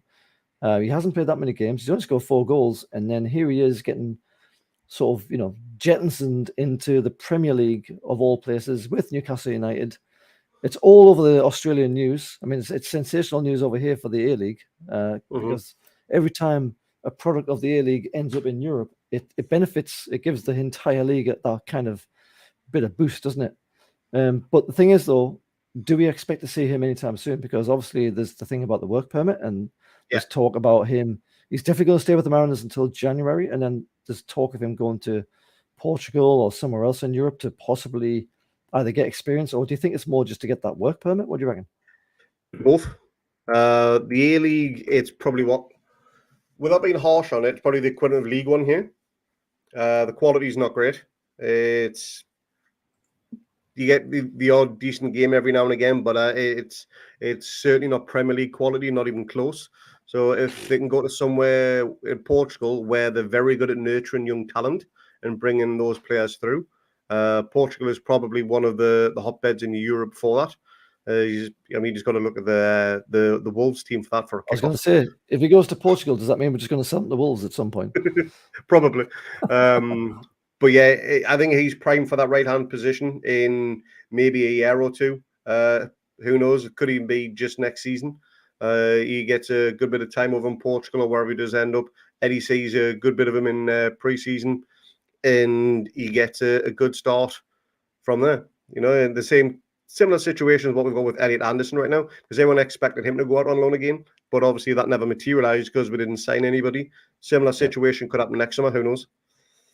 Absolutely. Long way to go for that fella, but the signs are promising. If he can take on Barcelona's defence, I think he's got a very bright future for him in the Premier League. We'll have to just wait and see.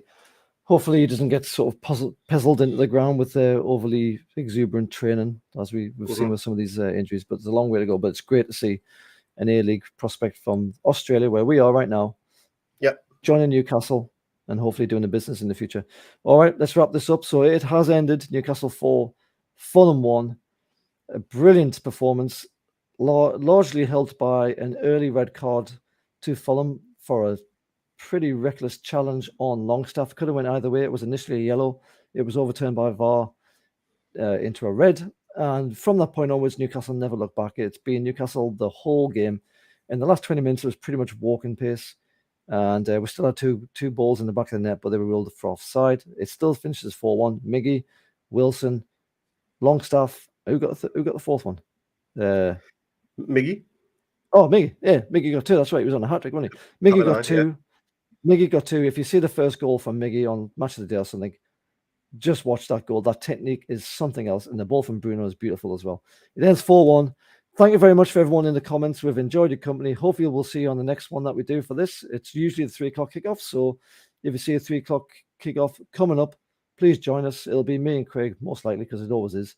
And hopefully we'll have another excellent performance from Newcastle United. So thanks to everyone in the comments. Cheers, Craig. And we'll see you for the next one.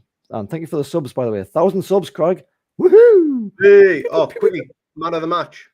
Man of the match. Oh, man of the match. Bloody hell. That's an interesting one. I'm going to say you go first. Miggy. Yeah, I don't know. He's got 2, but I think I'm gonna go. Yeah, fuck it. Give it to Miggy. Yeah, fuck it. Yeah. Give it to Miggy. He was pretty good. I was thinking Botman, but then they didn't give us anything to worry about, did they? So nah. Give it to Miggy. He deserves it. He's earned it. He got 2 goals. Almost got a hat-trick. It was ruled offside, but an overall pretty decent forward performance from Miggy Almiron, and that'll do for us. Cheers, Craig. Cheers, everyone. Thanks for the subs. Hopefully, we'll see you for the next one. And that is us done. Cheers, boys. I'm going to go straight to bed. I am knackered. It's 2 in the morning.